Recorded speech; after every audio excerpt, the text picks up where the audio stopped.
All right, so let's go ahead and call the meeting to order of the Planning Commission sitting today as the Town Center Plan Steering Committee for a work session. Kirsten, you want to go ahead and call the roll? Chair Allen? Here. Mr. Griffin? Here. Mr. Clifford? Here.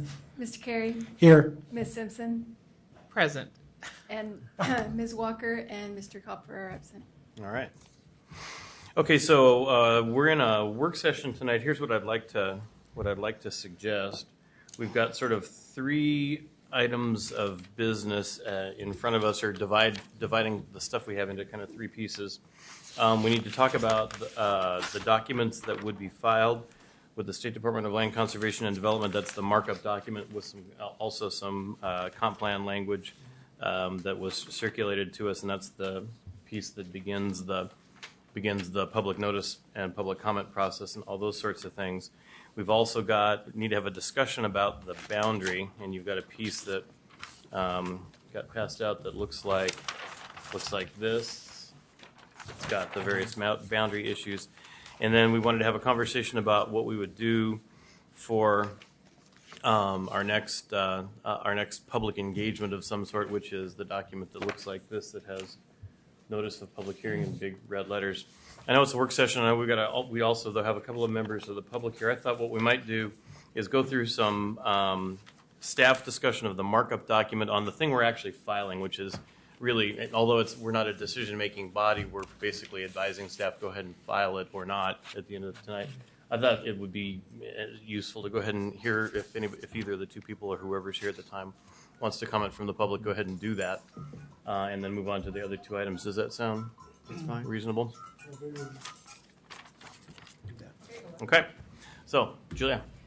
Yeah, I wasn't going to go into great detail on the markups, but just basically say that what we plan to send to DLCD, as well as include in the formal agency notice and public notice, we'd have the plan itself with the revisions, to the policies as we discussed. The markup version that was attachment 1 in your packet was reflecting what I believe I heard in the conversation at the last Planning Commission meeting. So I want to get that feedback from the Commission on whether or not we accurately got the gist of what you were saying, or whether or not there's any additional changes you want to make before we go forward. And then there's also, for your reference in the packet, the draft comprehensive plan language, just so you can kind of see a little bit more clearly what it would look like when we're actually proposing those comprehensive plan amendments. We are not proposing to do anything other than this, these elements for this phase. Our proposal is to sort of break this up into two phases. Phase 1 is the adoption of the plan and the implementation through these policies and goals and strategies and the comprehensive plan language, but then also be identifying the elements for phase 2 that are kind of like the action plan, but with more discussion and not being bound to any specific action item. So that's my plan. Okay. So just for the record, and just to make sure I'm tracking, a number of these are kind of fairly minor adjustments. The biggest ones, though, it seems to me, are in strategy 2, where we go from reducing barriers to accessory dwelling units to evaluating accessory dwelling units. We make that a much softer strategy as it's drafted. Yeah, and if you remember the discussion at the last meeting, as we really delved into kind of what the discussion of potential action items were, they weren't necessarily just reducing barriers. It was really kind of changing how they might be looked. And so it's really, are there, within the town center or even citywide, are there different standards that maybe you want to think about for accessory dwelling units for smaller homes in Old Town versus larger lots out in Southeast Sherwood, for example? Those are the types of things that we want to have a conversation of, rather than a one-size-fits-all. And so it's just really evaluating those to ensure that they're complementary. And then also, I would envision that as this, if the Planning Commission and Council decided to move forward with actually acting on something. Maybe there's some design standards on accessory dwelling units, rather than just saying, yeah, you can have them, having some standards that make them look a little bit more compatible with the existing neighborhoods. Okay. Then we basically replaced strategy 2.4. The original one was allow for new residential development at transit supportive density in and adjacent to Old Town. That's completely gone, and what's there now is a strategy that talks about when in with close proximity to existing commercial, allowing for mixed-use development. Yeah, and that was actually primarily breaking up strategy 2.3, because 2.3 originally talked about when in close proximity, allow greater density in multifamily residential in the town center, and it also included or mixed use. And so it's really kind of taking those two actions as separate discussion points. And then the strategy 2.4, I don't know if we discussed that in detail, but it wasn't that informative or helpful as to what that would mean. And so I think it's better just to strike it, and then we can have a conversation if there was a need to look at density increases. But I think just saying transit supportive densities doesn't really mean much. Right. Then in 3.2, we significantly expanded the language that was allowing uses consistent with the town center vision, and really focused that on encouraging walkable pedestrian scale development that serves needs of the community, discourage, prohibit uses that are inconsistent or that are solely automobile dependent uses. I think that one's fairly straightforward. Probably the biggest change then is the one about taller buildings in Old Town, where the strategy was allow and encourage buildings up to 4 stories. 4.3. 4.3, Yeah. and now it's evaluate locations where multi-story could be desirable. So we've really turned that from a do into a look at.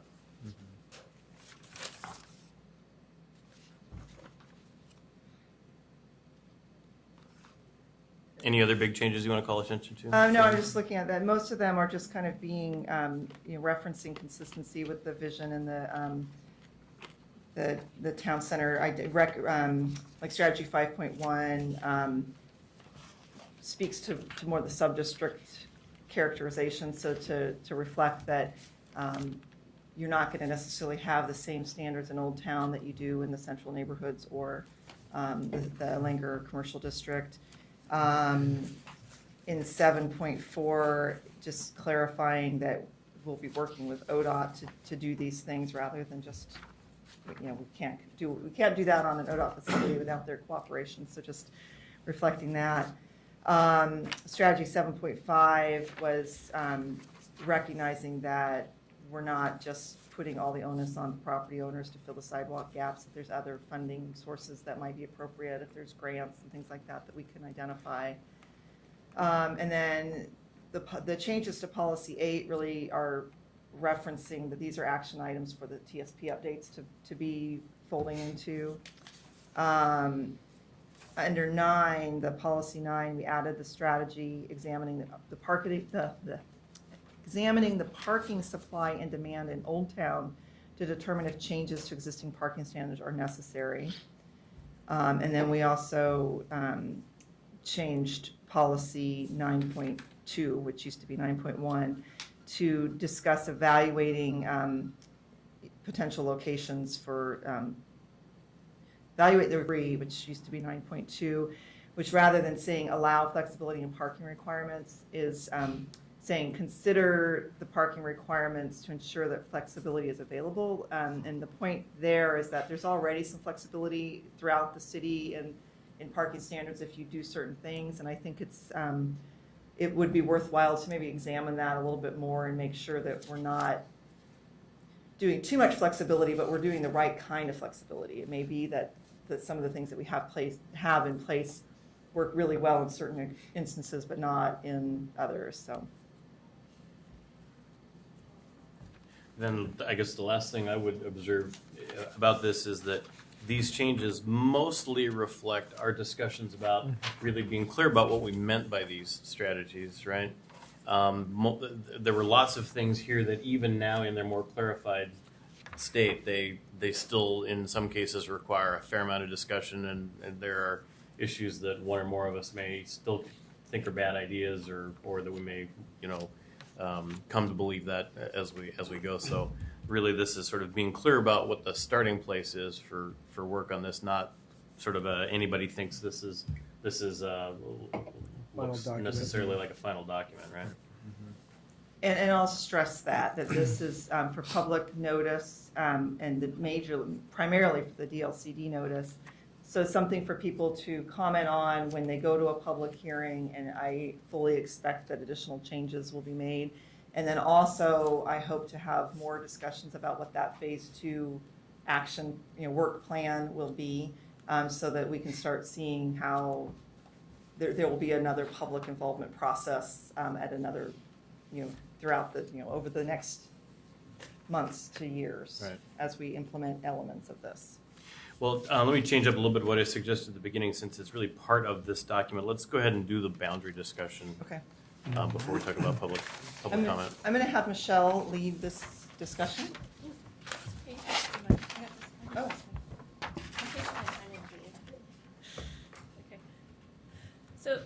So I want to remind everybody about our initial study area, a little bit what area we were looking at. It's about 400 acres, 419 acres of the study area. It encompassed the initial Six Corners area, that's the dotted line that you see there, as well as metro designated corridors are those yellow lines, but the blue outline is basically the study area, what we began the project with, about a year ago. I also wanted to highlight some of the work that went into the boundary determination and some of the committees that were formed. I want to remind everybody about the 5 members from the Sherwood Chamber. It really encompassed both Old Town and Six Corners. We had SERPAC, Boots, planning commissioners involved, as well as the park board. One interesting piece of this is we had a student advocate from Sherwood High School participate also in the planning process, so that was a really neat piece that we initiated, as well as the 3 neighborhood representatives from the study area as well.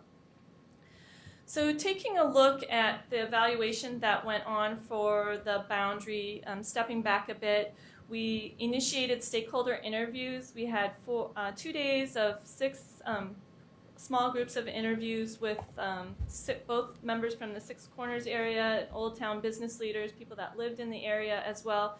And one resounding thing that came through all of this that helped really guide us was that everyone really considered Old Town as the heart of the community. That would be no surprise to any of you here, as well as that Six Corners was definitely the center of commerce and services, that people really relied on that area to get a lot of their daily needs, which is another element of the town center plan.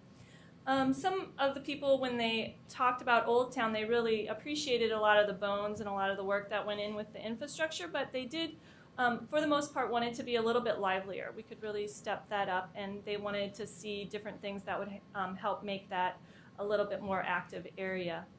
So taking that information... Say more livelier in terms of people on the street, shopping activity. The whole gamut.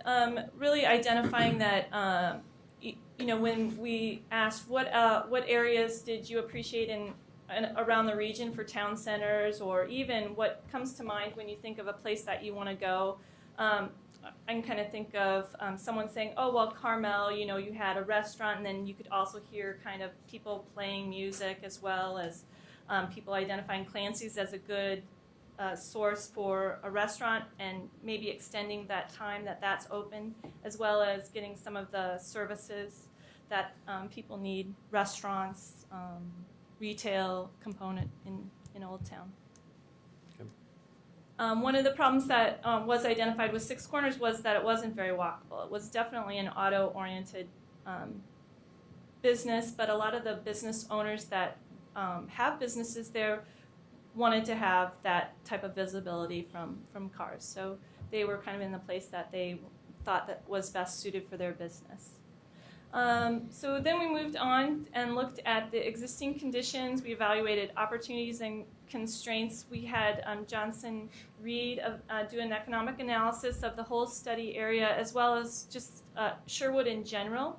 They've looked at the zoning. They looked at land to value ratios, found where we could potentially have some development or redevelopment. And really, it was very limited, they found. A lot of the Six Corners area, the value was right where it should be. They didn't anticipate too much change over time.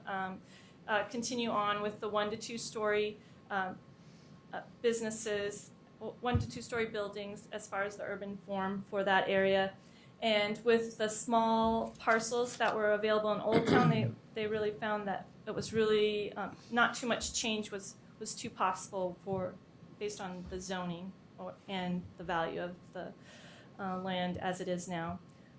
You're pretty familiar with the traffic analysis that was done by DKS and the work that was done there, as well as the consultants evaluated the land uses and took a look at our code with a fine-tooth comb and kind of came up with some ideas for increasing that activity level that we spoke about earlier.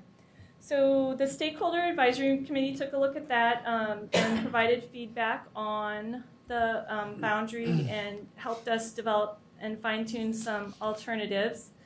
We had an October open house that was lightly attended, I must say, but really people were really engaged and identified Old Town and helped us kind of firm up some different alternatives that would be developed over the course of the fall and heading into the next stakeholder advisory meeting. So here, the consultants came up with 3 alternatives, and I just want to run through those real quickly. We had the Old Town only alternative, and you can see it's really concentrated in Old Town, and that result really led to a high intense possibility for development. There were no changes to the Six Corners area, and there were a few infill projects, perhaps over at the Fieldhouse area where the city has some property. But as I have a slide later on that I'll show you, the Old Town area is really pretty much built. There's really, I calculated about 8 acres of available property in Old Town that's vacant at this point. And the largest parcel is 3.75 acres, which is that Fieldhouse property. So really the constraint there was that it was too small of an area to serve the area for a town center and all the goods and services that would be needed for that activity level. That vacancy number that you gave, that was vacant bare parcels or vacant buildings? Vacant parcels with the exception of the Public Works facility, which has some redevelopment potential, and that's 3.75 acres. So the next alternative was considered the All Studies area. This would provide a wide array of services with local amenities of Old Town. You'd have increased activity on both sides of 99W. One of the issues with this area is the size itself, 3/4 of a mile apart, possibly not being a very walkable area from side to side, from the entire area, which is a component of a town center. The Tualatin Sherwood Road would add that redevelopment potential. There's more vacant land in this scenario, but one of the main hindrances that the SAC found was that a reduction of speed would be necessary on 99W and also a reduction of that lane. So that added a lot of spillover traffic into the neighborhoods. The traffic study found that to be the case in that scenario. So finally, the third scenario was the edges, and that's where ultimately the Stakeholder Advisory Committee came down with that recommendation in February. Those uses are spread out over 2 distinct areas, and there's some intensification of the commercial and residential areas in the both areas, as well as the vacant parcels scattered throughout Old Town, and adding linear buildings in the Six Corners area to be more reoriented to the street. Yeah. Oops. So when you look at how they came up with the evaluation for that, who's they? The stakeholders, open house, people, the survey that you have in front of you, also it was part of the alternative evaluation Right. criteria. So they also defined what a town center is, or Metro's defined what a town center is. So the evaluation criteria was part of what initially was came up with through the course of the beginning of the process through the stakeholders. They looked at what are the criteria that we're going to evaluate the boundaries. And the TAC, the SAC, the Technical Advisory Committee, the Stakeholder Advisory Committee, and the Steering Committee. So these are, we kind of said, here's what we propose.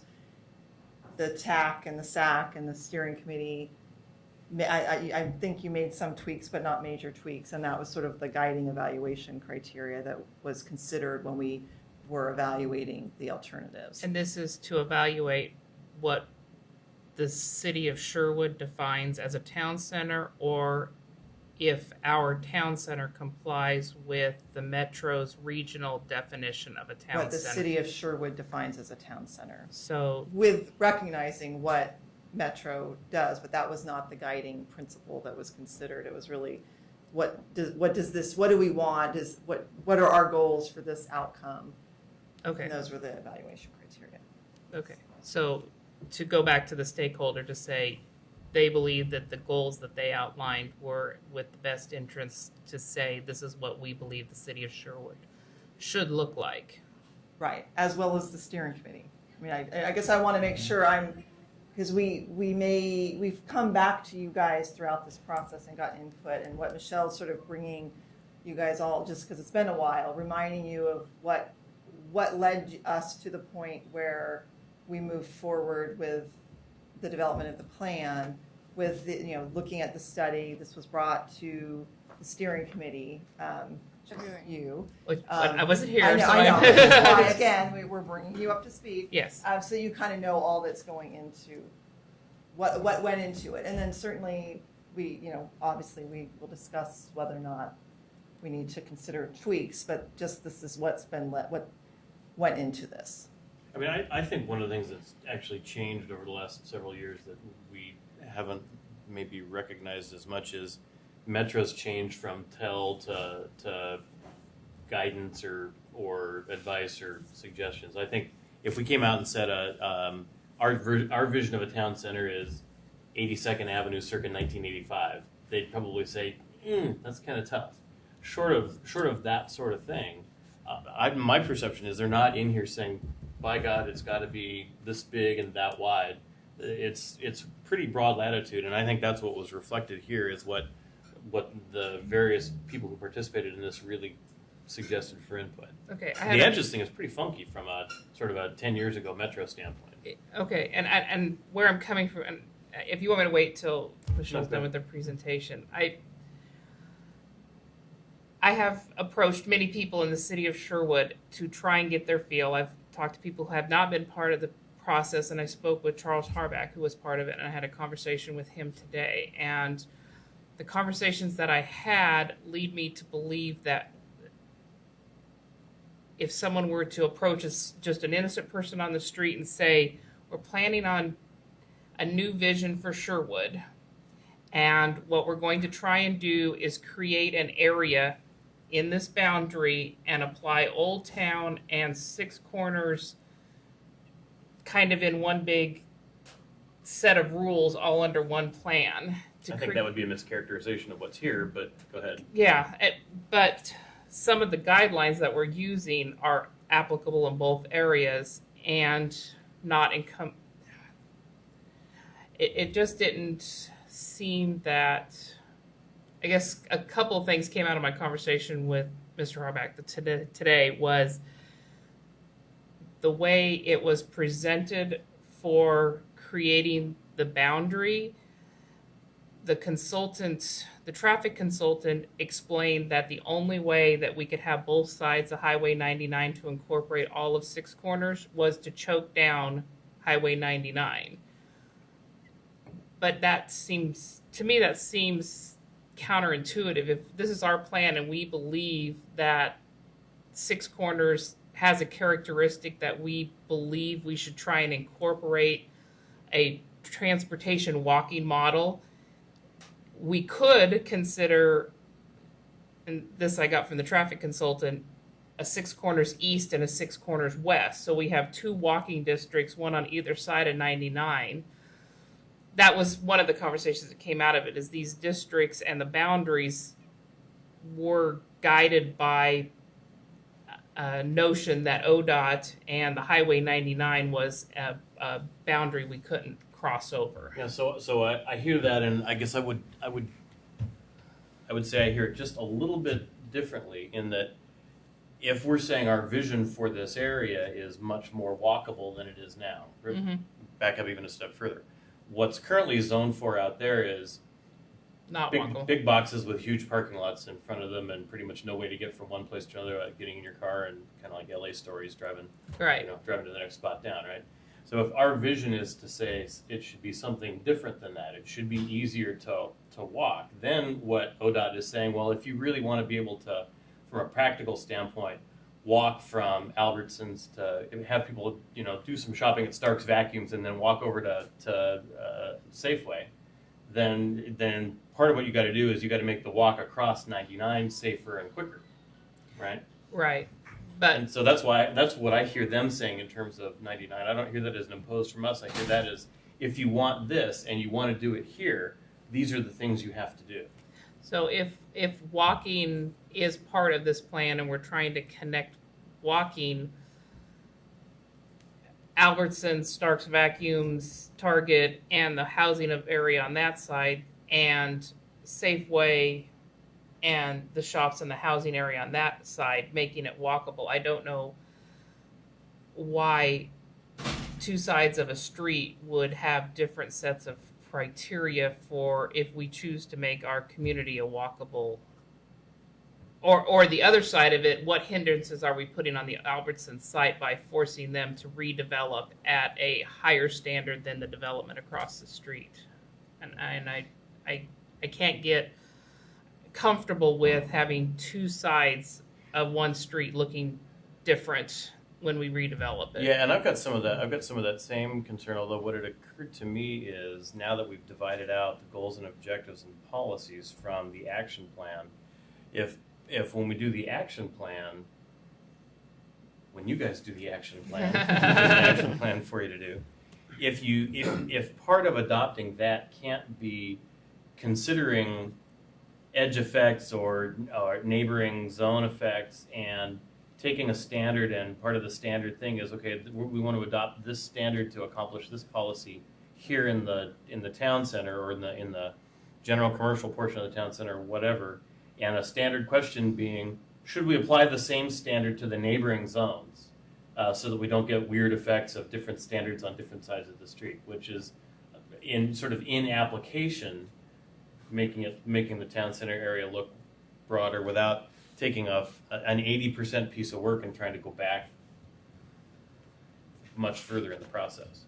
I understand. I see the encumbrances that we're trying to put on one side of the street, which is no drive-throughs, no auto-oriented, and of the redevelopment sites, that seems, those are the action items that are spelled out in the plan, which is to prohibit. Well, we're not saying prohibit either. We're saying encourage and discourage. That is different. Yeah. And if I can add, and I don't want to speak for Regency, but I'm going to. I've been attending some meetings on the 12th and Sherwood Road widening project with the county, and Regency, which is Albertsons as well as Safeway, has a representative that's been at those meetings. And at the last, I think it was last week, I kind of brought up, again, make sure you're paying attention to the town center plan. He reminded me, yes, I'm on the stakeholder advisory committee. I'm like, oh yeah, that's right. And so, we kind of talked about the boundaries, and he didn't indicate a strong concern about the differences. And actually, I mentioned your comments. I think that I want to get them, make sure that they come to the hearing so they can speak to you guys. I think that would be really important. I think they see, especially with the road widening project and potential changes in ownership over there, maybe some potential opportunities for that site being in the town center. So I don't know that they necessarily see that as an encumbrance. It's maybe there's opportunities to kind of help them facilitate redevelopment better than if we didn't have them in the town center. So I'll just throw that out. Ready for Michelle to... Yeah, and so then the last thing I got out of it was that a couple of comments were this plan seems to be going to be changing the character of Sherwood. And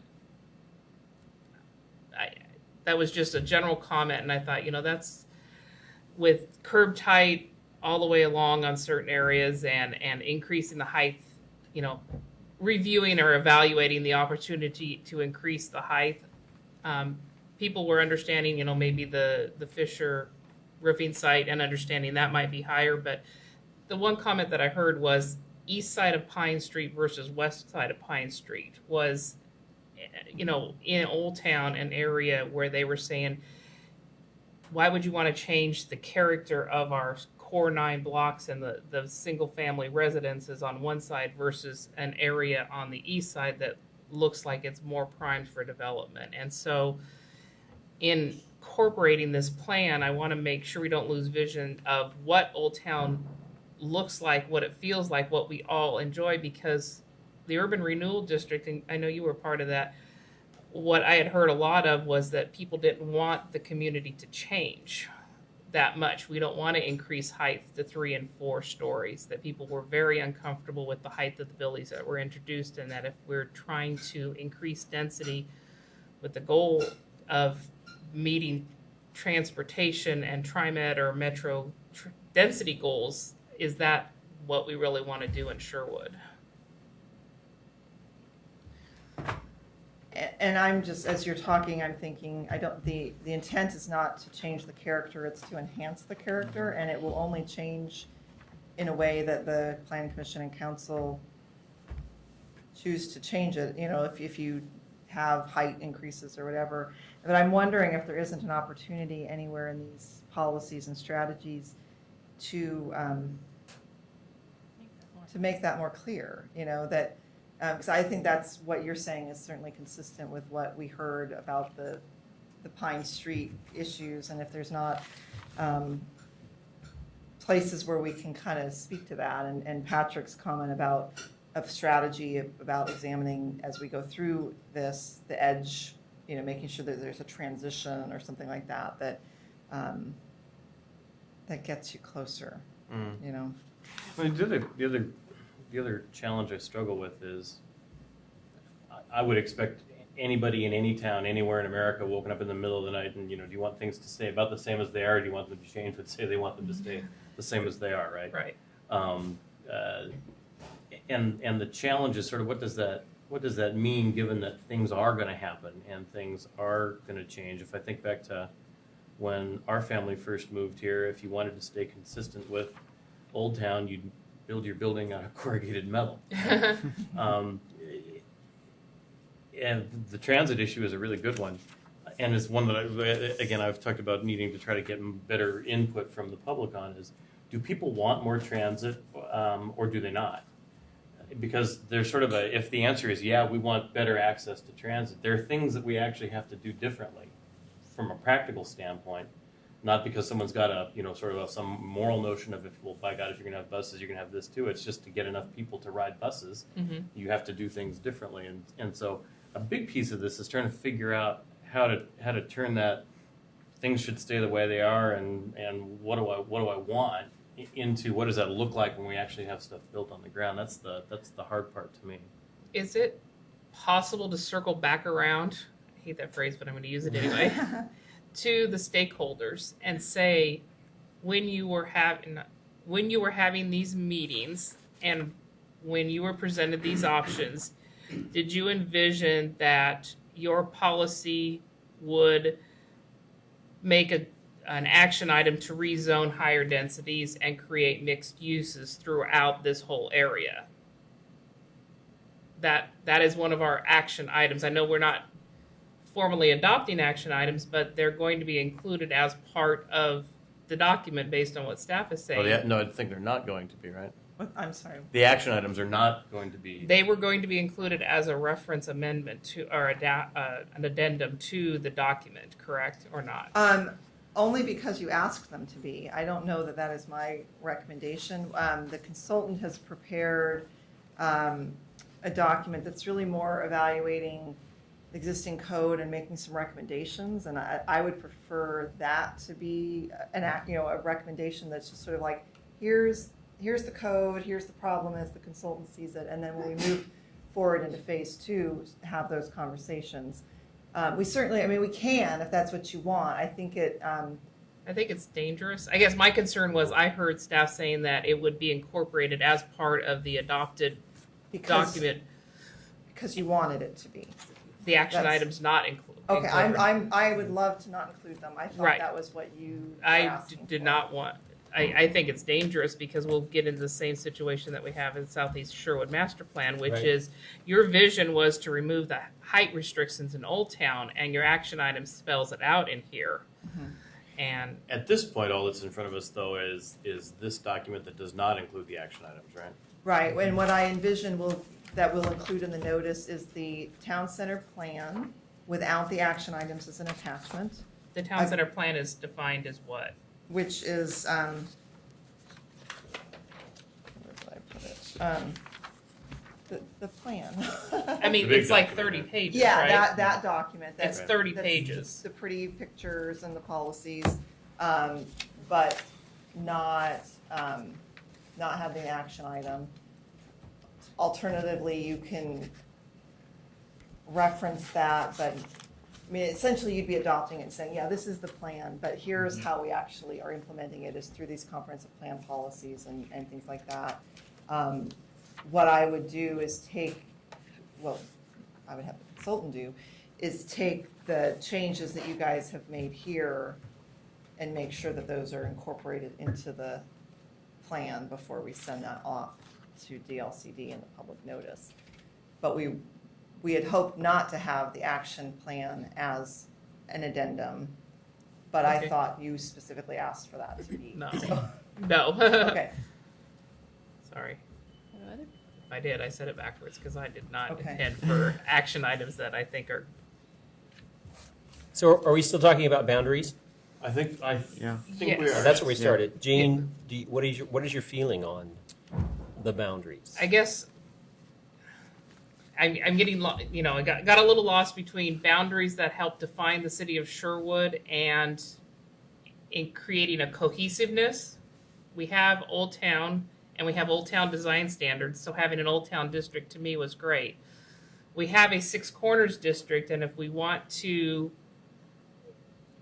preserve the characteristics that are developing and redeveloping at Six Corners, then we would incorporate the whole Six Corners area. That would be a comprehensive vision of the city of Sherwood and what our goals and objectives are, which is, I think, more comprehensive than this narrowly defined plan, which is to say we want to create a walkability plan that takes up this much of the city of Sherwood. And that's, I guess, where I'm struggling, is this plan seems to be limited in scope, but very wide-reaching in what it will do in our code. what it could do. I'm sorry, I have to keep stressing that's another step after public involvement, public input, and if that's not something that you and the council decide that you want to do, it won't happen. So But we're already incorporating something here, right, in the code. into the comprehensive In the plan. comp plan. So the code policy, there would be no development code changes as a result of this. That would be phase 2 where we would discuss it and discuss how we implement these strategies in a way that works for the community. Where it could be helpful is if there were a vacant parcel, for example, and we already have our comp plan amendments and we show what the strategies are, and hey, a developer comes in on a vacant parcel with a plan amendment or a text amendment or wanting to do something that's different than what the existing code is, but kind of has in his back pocket, he understands and knows that this is something that the city would listen to or even hear out. And so then that would come before you as a change potentially A potential code or a zone change. that you'd hear. That's in the interim before you even make any development code changes. They could propose that and you could see what it The looked comprehensive plan says we're going to encourage a higher density Does in it? Old Town. That's not what you're saying anymore. anymore. We're taking that out. We're going to encourage looking at it. So that would be just kind of an early step that would happen. Is what would help us, when we're talking to potential developers or property owners that want to do something. What do you want to see there? Well, we know that the Planning Commission encourages this and thinks about this in a certain way. So that would be helpful. And Michelle, can you state again the example about those properties just right next to us? That's it's bank owned, and we've had actually I think Just before you do that, though, just to not leave any confusion, it's not that we took out will do and changed it to it's encouraged. We took out the words high density residential. We took that out. That's not one of our policies. What our policy is encourage future development, appropriately scaled multifamily and single family attached development. So to me, that's a dramatically different thing. It is. Thank you. So Go ahead. this is kind of an example of those vacant teeth that we have in Old Town. These would probably be the first parcels that would get some notice with any of these town center changes. It is about 8 acres in total. There's 25 parcels. It's really parcelized on the other side of the railroad tracks over at the cannery site, just for your information. But there is a parcel across the street here on Second. the little pedestrian way. Right, and so I had a developer come in, and this Are you talking these about these back are up there? no, yeah. There are 2 tax lots. One is zoned retail commercial. The other is the other zone that's in Old Town, medium density residential low. And then there's a third parcel that has a single family home on it to the north east. Yes. There. That is, two residential properties there, right? right. Yes. Single family home. What can I do there on that? What could I market this? It's bank owned. How could we get some activity there? Pretty much that entire block is already retail commercial. There's a mortgage, broker, home, and Raised Produce is there, and Bella V is on that same block. So it would really be ripe for turning it all over to retail commercial potentially, or mixed use retail on the ground floor. So, but what they're left with currently is a retail commercial property and 2 single family homes, because townhomes are not allowed in Old Town. You couldn't get any additional density there on those 3 parcels, but in turn, if it were something that you would be encouraging mixed use perhaps, you could get retail commercial on the ground floor, or you could have townhomes potentially, which are allowed as a conditional use currently in Old Town. So that's something that it would be great to have some direction from Planning Commission on, as far as what do you want to see there. And that could be a real catalyst project perhaps to help spur development further on down the block potentially. And as you talked about, Jean, that side is more ripe for retail commercial turnover. And then you can see the classic Old Town neighborhoods of single family homes. There really isn't any vacant parcels to really work with there anyway. And that would probably wouldn't be something you'd want to change. It doesn't sound like the community wants to change it. Planning Commission, those are classic neighborhoods that we really need to preserve. So how in this process would you envision this, and can we just use this one as a specific example and say, okay, the first question I would ask of the commission, the council, and the stakeholder advisory committee, does everybody feel really comfortable that you're going to be on the Planning Commission when the 3-story mixed use application comes in across the street? How you've been through the hearing process, how do you think citizens are going to feel when that first or the next application comes through and that block redevelops 3 stories tall with mixed use? Does it look and feel the way you think it should in that area? My idea would be if we have a certain restriction on height and if you go beyond that, is to do a setback. So let's say you went 2 stories and then you set back 5. If you went 4 stories, you'd have a minimum setback. So you don't, you're not, Stair step. yeah. So you're not looking at just a blank wall of glass. You have maybe So, a patio or some type of a garden up there. okay, and so just a general feel of how the old town looks. You're thinking we're all comfortable with 3 stories tall, mixed use, curb tight buildings in the old town area. And then how does the process work? Do they come in for a code change or a zone change? Do they come in with a text amendment? How does the process work so that if we approve this plan, it doesn't mean tomorrow an application is going to come in for a 3-story mixed use. What's the next trigger that would open up the doors to allow that redevelopment to occur?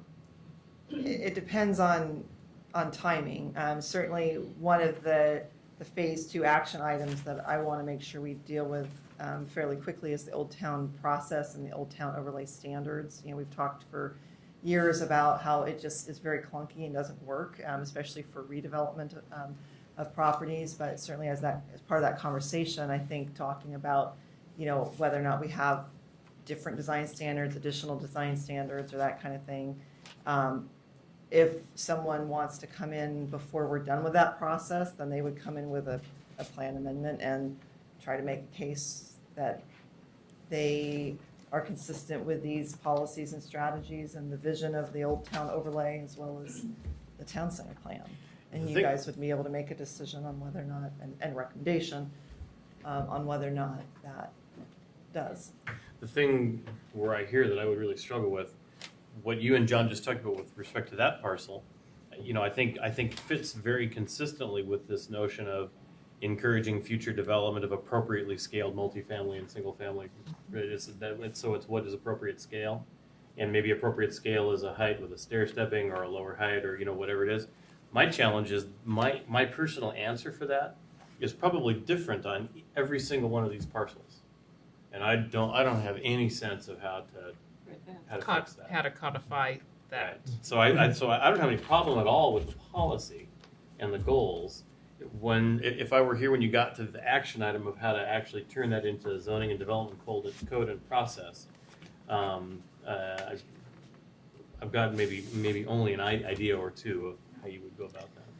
But it really, honest to God, is parcel by parcel. I think the answer could be significantly different. And I heard you before, and this example has come up from Michelle before, which I thought was really good because there potentially is an opportunity for this site, the Fisher Roofing site, to redevelop at a bit of a higher density. And I just want to make sure we understand the process and feel comfortable that if we incorporate this, what about the big square block that's, on the other side of Pine Street, right in the middle of the single family, single story, the big square block. This one right there. Yeah. Well, that's a tricky parcel because that is zoned both medium density or low and retail commercial on the same lot. But how comfortable would we feel close to that single story houses with a 3-story mixed use? And that's Not where very. very no. comfortable. And that's where my uncomfortable situation with this was coming through to say I want to know that the incorporation of this document and the safety gap is in so that we know what our next steps are to keep the Old Town character the way it is.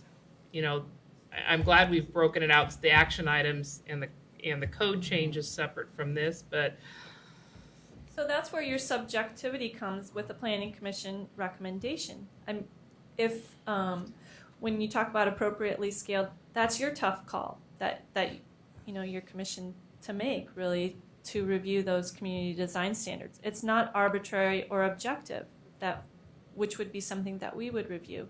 Old Town is reviewed by you because it's community standards. So can you have code language that is, just as an example, buildings shall be no higher than X, but at any height shall be appropriately scaled to the surrounding buildings? Could you actually make something like that work? Well, that's infill standards, kind of. I mean, Well, most of our standards were pretty much height. There's a number of feet, and if you're under that number of feet, you're good to go. there are places that have things where you have to look at adjacent buildings. where we give ourselves the ability to say, yeah, not quite. Because in Old Town, it would be incredibly important, parcel by parcel, Yeah, location by and location. it's a judgment call. Yeah. And I agree. and again, we're getting kind of into the implementation and the next stage, but you could do things where you've got by right a certain thing, but if you want to do anything higher or more, then it's a discretionary process, and you have to demonstrate something. But I do know that there are jurisdictions, and even in other countries where you have different, you've got to have a similar building pitch to at least 3 other buildings, or I'm sort of making that up, but no, I'm just remembering something from a planning conference years ago where Australia had these weird design standard processes, but I think that there's ways to do that. I think even Tualatin has some things like that where you've got to have similar material elements on your building than other buildings, not looking exactly the same, but you've got to kind of pull some things from those other buildings. So I think we could figure out a way to get where we want to go. So this says that's part of the implementation process, and I guess, If you leave it too open until then, I think and so for people that haven't been on the commission for a really long time, these are the scary things that I'm bringing to the table as someone who, and no offense to the current staff or the consultants that were involved in this project, having been led down a process and feeling like once it started rolling downhill, we couldn't stop it. I didn't know at the time, what the stopgap measure was. Where's the point that says it's an idea versus I'm going to see an application next week that implements this? Because if an application came in and changed that 1 square to be 3 stories tall, I don't feel good that we went through this process. So first of all, there's a difference between a quasi-judicial land use review that's based on following standards of the development code and a legislative land use action. And a legislative land use action is discretionary. It's a legislative decision. You don't have to, there are certainly criteria that you follow, but there's a lot more discretion. You can say, I don't think you meet these comp plan criteria that we've put in place, and I don't think there's a need, and I don't think that it's justified. As opposed to You're saying when an applicant brings us if they come in zone for a change or zone change application, That's you legislative. can evaluate it a lot more discretionarily. Well, the Sherwood View Estates was coming in for a Yes, Yeah. yes. As opposed to once you go through the process of implementing elements of this and saying, okay, you get 3 stories or you get 2 stories and then you have to be stepped back 5 feet, then you don't have that same level of discretion. There are also processes that you can put in place where you have one track that's clear and objective and then another track that's more discretionary, and we have those in our code as well. Through the Commercial design. design standards. So So you're not going to see something tomorrow, and I understand that. So back to Russell's question about my boundary issues. Right. Are we doing this plan for the Southwest Sherwood Corridor Transportation Plan so that we can create a walkable community with a lot more housing to try and meet certain density goals? Or are we doing a town center plan so that we can protect the vision and the development look and feel of Sherwood as a cohesive unit? Well, here's my thought. I think one of the reasons the SAC, the Stakeholder Advisory Committee, decided, I think, because when we look at the study number 2, that's too much. People in the committee did not want to give up Old Town, and I'm comfortable with calling it an Old Town district and let it living and breathing all by itself. Mm-hmm. And I'm not going to be one to ever say it's not the heart of Sherwood, but in terms of a town center, maybe a different area would be a better pick.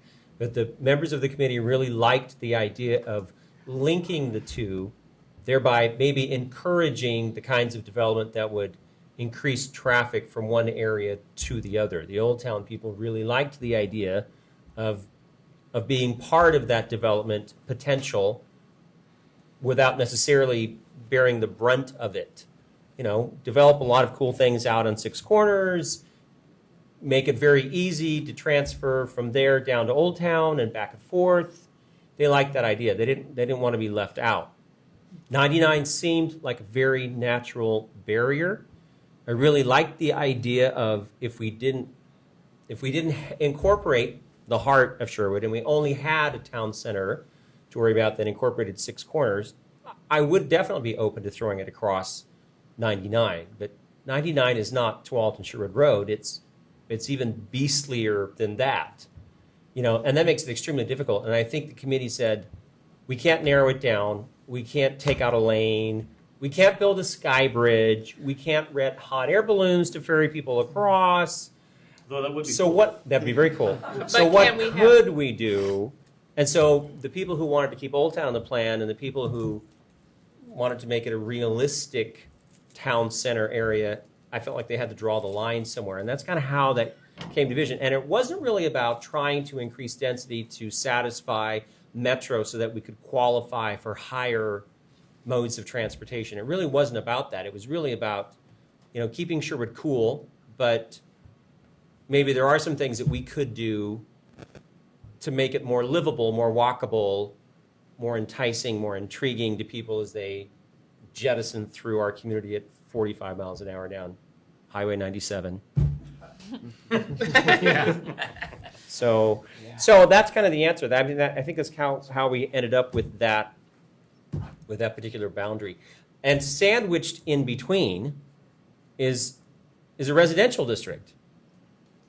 So, and I wasn't crazy about that idea at all. However, if not much happened in the residential district, but on the edges down Sherwood Boulevard and Langer Park Farmway Target, what is it called? Whatever it's called.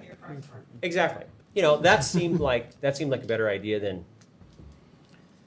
So it was not an easy process. I wish you'd have been there. So if vision being protecting what the character of Six Corners looks like, incorporated Six Corners east and west, we made 2 walking districts, one that's centered around Borchers and one that's centered around Langer's Drive. And we had both opportunities and constraints identified within those 2 areas so that people on both sides of 99 could feel walkability on their own areas. It seems like that wasn't given, and the SAC wasn't given that opportunity to explore that. They were stopped because 99 was in the middle, and the only option was to make one town center. If you can't walk across 99, then we can't go across 99. Well, and I think that came up in the discussion about, you know, what about the people on the other side of 99? And someone said, well, there's no reason why we can't make changes there as well or enact some kind of a district. And maybe it's not part of the official town center plan, but it doesn't mean that certain standards can't be not imposed, but raised and voted on or whatever, that incorporate the same kind of idea and philosophy and vision that we have on the other side of the highway so that no one necessarily feels left out. But that is kind of where the Metro influence did come into the decision. You know, that not that Metro wants it neat and tidy and cut and dried and all of that, but I think the committee was trying to come up with a plan that was not everywhere, not sprawling everywhere, and something that could be defined. But certainly the committee did not feel like, well, it doesn't mean we can't do the same kind of thing across the road. But that I don't believe that's true. If our comprehensive plan and our code doesn't identify the other side specifically, then the answer is no. They will not have those same opportunities, yes. And they will not have those same things. Under code. this plan, you're totally right. But I think the committee felt like, well, why can't we have some kind of a similar peripheral plan that had some of those same kinds of ideas? I guess I don't understand that. If when we were to consider action about commercial standards of some sort in the Six Corners part of the town center plan, there's nothing that would keep us from restricting those changes that we wanted to consider to that area, right? We could consider applying whatever we're talking about at that point to any area we want, right? And that would be a good question to ask staff. I'm just saying, if it's not defined as an area in our code, it's not defined in the comprehensive plan as an area, because it says in here, in our comprehensive plan, Yeah, but we did commercial design standards without there being a town center plan at all. but that was for the entire city-wide, not just for the Six Corners district, area. It yeah. wasn't for a district, and this says, Well, but we do overlays all the time. Remember, we did that hotel overlay Mhm. that had to do with wherever a hotel would get built. Right. So I think we have the opportunity to do that if We know we're gonna do if it. we have the institutional knowledge when that time comes up to say. yes, I agree with that. It requires, so this says while neighborhood boundaries have not been specifically defined, is intended that land usage be supportive of neighborhood development. And I think that the only neighborhood that's been identified now is the central neighborhood. It's on page A2. Sorry. Of So- the plan. So if we don't have a defined neighborhood called Six Corners, then we can't plan for it, encourage development within it, or Have any teeth to fake. have a design Yeah. plan. We can't protect the unique characteristics or enhance them through redevelopment. So the language that we have here, even after it were, oh wait.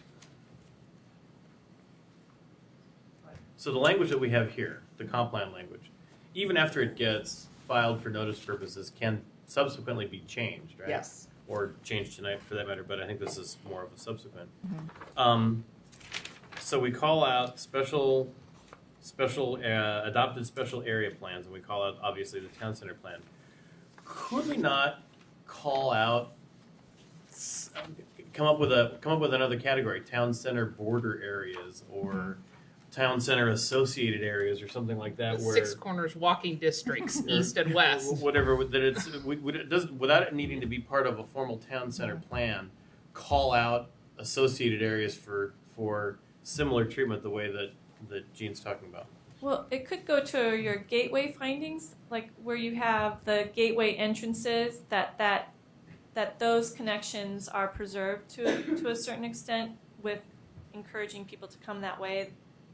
Those components kind of spill over somewhat in one way, but you're talking quite a bit about uses at this point, and the uses haven't really changed necessarily with the plan. So that could be something that's developed in the retail commercial district. But we are proposing as a strategy reconsidering allowed uses on one of the corners.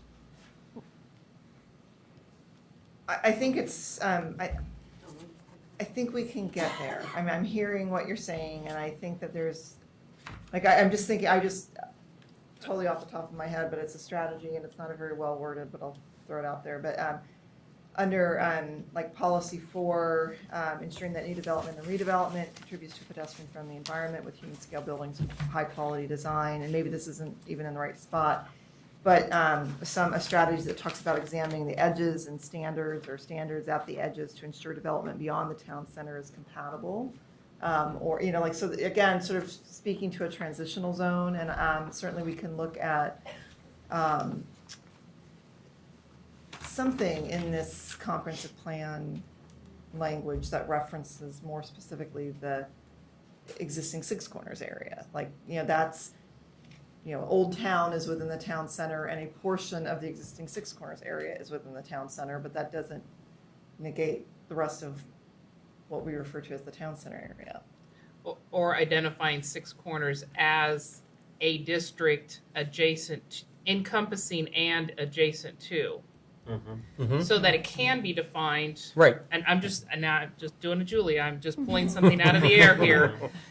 As part of this comprehensive plan, identifying Six Corners as a district that is partially within the town center plan, so that, institutional knowledge aside, someone looking at this document will see that we wanted the Six Corners To reflect the, Right. to have the preservation of the character of Sherwood, by encompassing the Six Corners area in the same manner. I don't know. Yeah, I've no, been- that's. I think that's the kind of thing that it would That- be tough to try Yeah. to get on the fly tonight, but that we could actually. But we could absolutely. Yeah, and I But- think what we would do when we come forward with a public hearing is raise these issues that were brought up sort of as a first piece in our staff report or staff recommendation. Just a question, would you say that the Six Corners District is essentially what is the existing town center boundaries? Or, because I'm Yeah. pointing out though that that does not include the Regal Cinema site, I don't believe. It does look like, yes, it I thought does. it does. Yeah, it does. It's right there next to the little Yeah. pie it's in shaped there. thing. I mean, The gateway. Well, on that, Yeah, on gateway. that other there's a better plan, map. There's a better map, right? It's Yeah. the dashed line that. Yeah. oh, that, Because it's zoned general commercial, it's not zoned retail commercial. And the area that was identified as the town center concept was only the retail commercial zone. Yeah, so I So- would push out to the blue line on that side of yeah. 12 and Sherwood Roy Rogers on both sides of 99. So the purple area in the study, Okay. on the study map, so. I'm sorry to dwell on that so much, no, but no, it was that's- very, that's- very hard for me to think that if we're trying to preserve the character and nature of the city of Sherwood and our gateway, we have to look at both sides of the street for preservation. Right. Because it easy can get So lost. we've been Yeah. thrashing around on this for a little more than an hour. Do we want to go ahead and see if anyone wants to talk to us about what we got here, public testimony? Ready for that? Before Go you ahead. do, well, I guess, I just want to make sure that we are talking about the, Boundaries. well, no, we've talked about boundary, that we talked about the public notice procedures, but I guess we could talk about that after. That's what I was thinking was let's since this is a good place where we talked about sort of all the components of what are here.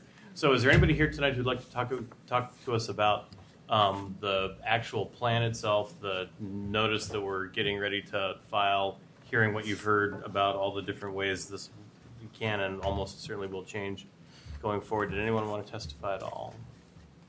Eugene, come on up. And remember, this isn't a public hearing. It's not a it's public just an hearing, and we're informal- the advisory committee, and so this is just for our information. Just a bunch of friends talking now. Go ahead and give us your name and address. Yeah, one thing that bothers me a little bit about doing You- this, you- I hear a just- lot about, Eugene, could you give us your name and this address? isn't a hearing, you said. Eugene Stewart. Thank you. I own property inside the city. Talk about walk-ups and all that, but as you develop a more dense commercial area, what about, I think traffic is going to be worse than anything. If you develop 10,000 square foot of more commercial space someplace, has anybody sat down and figured out how much traffic needs to go into that, in and out of that place for them to make a profit and survive? Do you know how many people it takes to support a 10,000 anything square foot? Do you have any kind of studies that say, well, yeah, they're all going to walk there, but if it's a furniture store, how are they going to get their goods home? Are they going to walk there and buy it, or are they going to drive there, buy it, and take it home? But I think that's when we see an actual application for development, that's where we get a traffic study where they look at the kind of business and they look at the code, and that's where the research that talks about how much traffic that kind of business generates comes from. Right, but that some of these traffic studies you do, I'm not convinced you don't go in there and study how many sales are needed and then try to figure out what your traffic patterns are going to be. Well, I think what they do is more direct. They go to businesses like that and count how many cars come and go.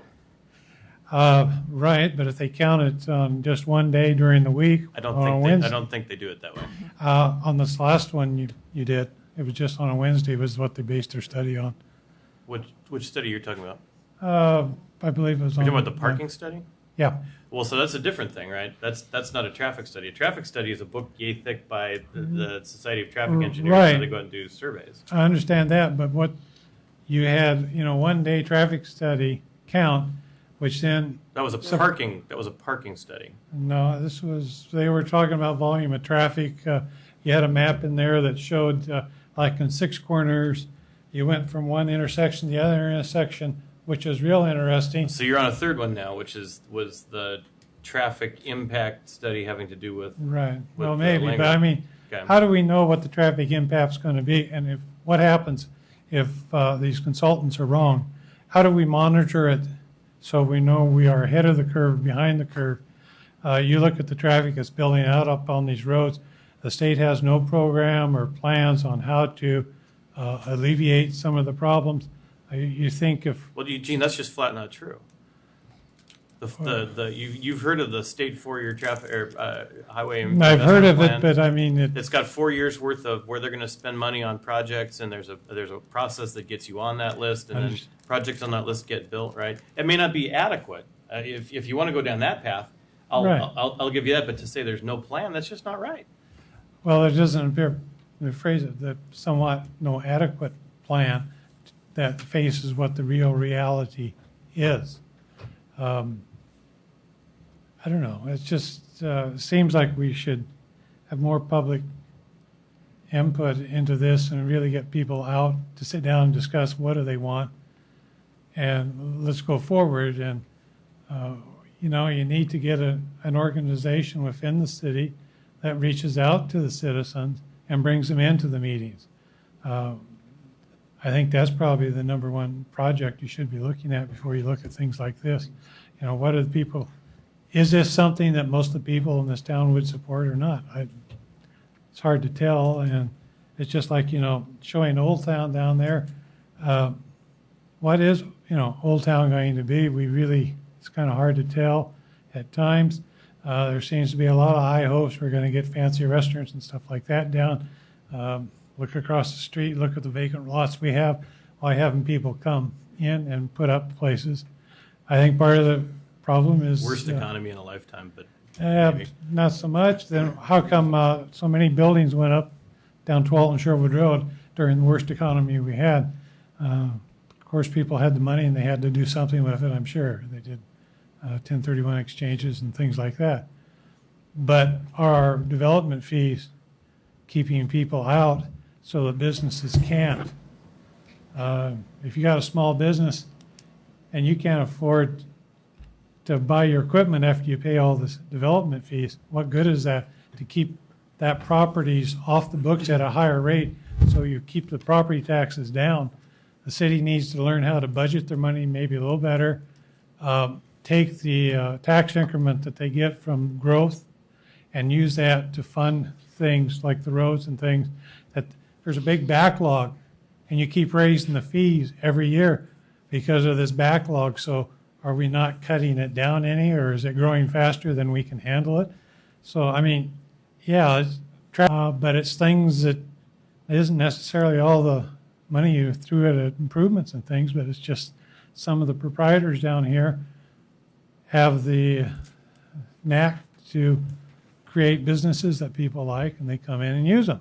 And how do we? So we need to move on Yeah. to other people. But just to be clear, you did take urban renewal money to improve the facade in your building, right? Yes, I did. Okay, just wanted to double check that. Right. So, Thanks. real quick, Gene, I have one question for you. So, Okay. I hear you often when you talk, you ask or you bring up us doing a better job of pulling people or getting the community into the meetings. What would you see? I mean, what do you see we're not doing right that, or how do you see us going out and pulling people in to attend planning commission meetings? Well, you got to strike sometimes when the iron's hot, and maybe with Walmart issue, you know, there was a good time to try to form, but We are. hopefully before Well, I something would- major like that. But if people don't feel like they're involved, they won't come in. So the question is, how do we make them feel involved? You go out, and it's just like I say, state law says you're supposed to have a citizens advisory committee. And to my knowledge, planning commission does not meet that. I don't care what the past mayor told you. You and I have been having this argument for probably the entire 10 or 12 years I've been here, where whether I agree with you or not, it's the council's call and you need to take it up with them. We can't fix that. Yeah. Well, aren't you supposed to follow land use laws? That's goal one. Just read goal one. If I'm wrong, point, you know, I've asked, you know, And where's the citizens What council advisory? with a CIL and council with an SEL have said is you're wrong. And I don't know what to do about that, Gene. Coming and arguing here where neither you nor we can fix that doesn't work, right? Feel free to keep doing it, but I think I the will. council's where you got to take that. But don't you agree, if you don't have that citizens advisory committee, why come down? You come down, you have 4 minutes, you don't have in the, You only have 4 minutes? 5 minutes.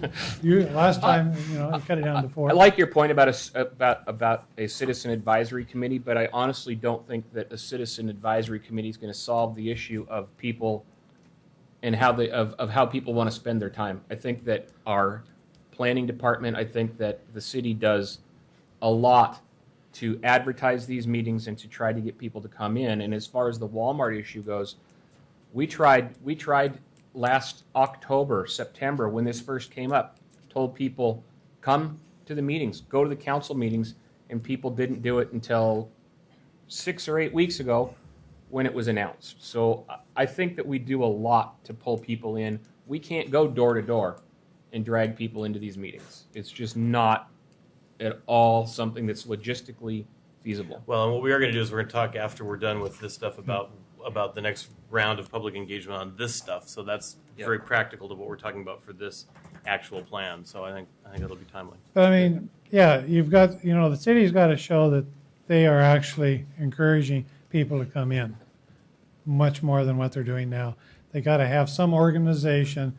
They got to set aside a certain amount of money so staff has time to meet and with these people, advise them, make them more intelligent on the process. Then you get more intelligent discussions coming down. But if you don't do anything to try to educate the people, you're not moving forward. I agree. So Thanks. yeah, thank you for your patience. Who else would like to testify? Let's go left to right. My left to your right, geographically, not politically. I have no idea how that works. Patrick, we're not timing, is that correct? I'm going to allow people to use their good judgment to keep it brief. How about that? Fair enough. My name is Mirta Meyer, and I've been attending the commission meetings, and Commissioner Simpson, I'll use your last name to be official, I really appreciate the concerns that you've expressed about the boundary issue. And that is actually one of my concerns as well. I think that as we talk about the gateways that are established and how we see that gateway determined or what that should look like, that area on either side, on both sides of 99 is really important. And I'm curious, am I allowed to ask staff questions? Why don't you ask me the questions? And All right, no problem. So because this town center, a part of its objective is to create connectivity between, the hustle and bustle of what is and what will be Sherwood in the future. Why is the line drawn in advance of where the police station is on that corner? And we've created the Laurel Ridge School District, so down Sherwood Boulevard, essentially. I feel like... Which line are you? Well, I mean, I'm looking at the executive summary in the original plan. So in this, let's see, in this... Oh, so it's the kind of the... So I'm looking at the edges, actually. I think I'm Yeah. looking at the Yeah. edges of what the boundary is. And it seems odd to me that that area is not included as what would be a natural gateway. I mean, Sherwood Boulevard travels from Old Town up past the school, past those small businesses that are there on the left, and then goes even across to where Walgreens and Chevron is. So I'm wondering, why is that, or was that not included as a natural point, as an edge there? Sherwood. So I'm not following. I got it. across I know the across answer. 99 Okay. and then Yeah, and same then issue, over. Same issue that Gene raised over on the Yeah, Safeway side. I'm sorry if I Yeah, wasn't okay. being clear, but yes, it's Yeah. the same issue. I think it's the answer. It's the same answer on that end as it was on the other end in terms of if you're talking about within the boundary, it being walkable within the boundary, the impact on 99 was not something that was feasible. But I think the same conversations we've been having about what would you do to overcome that problem would apply the same on that end of Six Corners as it would on the other end. And I think that's kind of what we've been talking about is what would you do to treat more of Six Corners as all of Six Corners? Yeah. Well, I mean, I personally feel like that is a great place to add density. I think that, there's a vacant lot next to the ice arena, for example, that at some point will be developed. Something is going to change there. That will certainly impact adjacent businesses and homeowners. So, I mean, I think that perhaps extending the boundary, if you will, is important to include that area. Okay. And there you have it. Thank you. Yeah, thank you. Yep.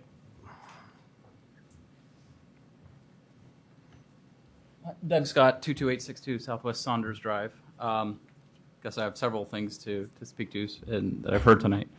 I guess I'd say first in regards to getting people involved, I think us as citizens, it's our job to get involved. It's not our job for someone to come along and pull us into the meeting. And I'm as guilty as anybody. I haven't been involved until the last 2 months, like probably a lot of people in this town. Now I'm getting involved, and anyone who wants to can. Nobody had to come and tell me when the meeting was. The information's available to anybody who wants to go get it. In regards to traffic, real quick, and I think we have a real challenge here in Sherwood specifically, is that we're on the very edge of Metro. And as we all know, Metro's prescription for traffic is trains and buses. And that's, coming from the Washington County part of Metro as well as the Portland part of Metro. And so that we're kind of conflicted a little bit or constricted a little bit in how we want to address traffic concerns, and that's kind of the direction that Metro and the county are driving us in, whether we like it or not. So we can fight. Driving, as the case may be. We can fight back against it in some degree, but not ultimately, probably as much as some of us would like. I think this town center is very interesting because we also have in Sherwood a kind of a unique situation in that we have Old Town, which is really, as we all know, the heart of Sherwood, but then we have the Six Corners area, which is really the commercial center, right? And so it's kind of a situation that a lot of towns don't face. It's an advantage and a disadvantage at the same time, as I'm sure all of you who've been working on this for much longer than I've been looking at it are aware. I think of hearing the concerns that Councilor Simpson raised as well as the last speaker. I think if we were to look at it, taking emotion out of it, it probably makes the most sense for the town center plan to encompass only the Six Corners area on both sides of 99. And leave the Old Town area to the already existing plan that we have in place and continuing to develop it along that plan. But I think it's a real emotional issue for a lot of people, and that they can't separate that from the town center, and they think that somehow if we leave Old Town out of the Metro town center that it's not going to be developed in the way we want, and I don't think that necessarily has to be the case. As we were talking about the boundaries, one thing occurred to me, an interesting idea, as we talked about the Pine Street issue and the residential side of Old Town versus the commercial side. Is there any possibility or thought given of actually drawing the boundary so it only encompasses part of Old Town instead of all of it, right? So maybe the boundary comes down Pine Street and then jogs over to accompany all the commercial areas along Railroad and back up. I don't know if that's a possibility, just And the people random who write thought. Congressional district maps aren't busy right now, so they could help us with that. Anyway, that was the only other thought I had, but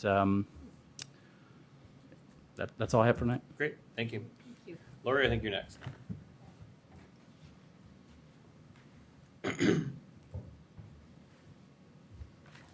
Lori Randall, 22710 Southwest Orchid Place, right across from the Insta slums, which brings up the first thing. Really, you guys would even consider allowing them to go above 3 stories? Don't the Insta slums just immediately scream, "Don't do it again"? Say nothing of the ones in Old Town. Is this being recorded? Yeah. Okay. When you're talking about bringing people into the meetings, one of the things that I did was went to the city site and I tripped over it. There were notifications so that I could know about every meeting that came. Mm-hmm. Yeah, haven't gotten one of those in a couple of weeks now. So Are they broken? I mean, please. This kind of stuff happens all the time. You get to not trust city because you sign up for it, suddenly they're not working. You go to look at a map, it's 2 years out of date. You go to look for links that were there yesterday, they're not there today. So, okay. I'm curious. I haven't looked at them in a couple of weeks now, but I thought that the survey that was online about the Old Town plan, or the Sherwood Town Center plan, I thought that the results were really interesting. I'm curious how you all feel about them. Have you read them?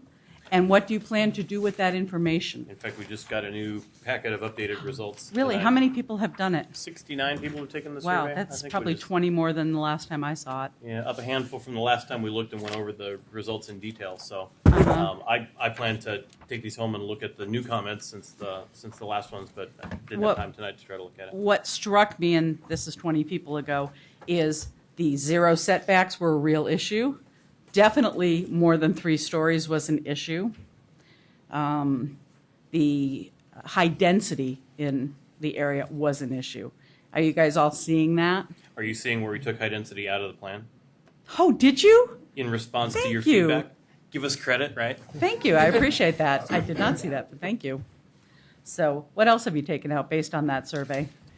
Did you take out the 0 setbacks? When you go back and listen to the tape, we spent the first half hour going over all those changes in the And in on the the back document. of the table is track change versions of the policies. Okay, I'll grab That's that. based on the feedback that. Oh, I think thanks. one thing that was really relevant is that we've changed a lot of, like you said, shall do's and will do's to evaluate and consider.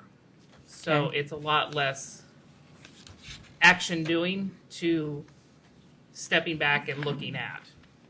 And if I may, one of the things that you may have missed, some people came in at 7. We're breaking it up so that this is, the phase 1 is essentially the plan and the policies and strategies that are changed based on the feedback that's been given.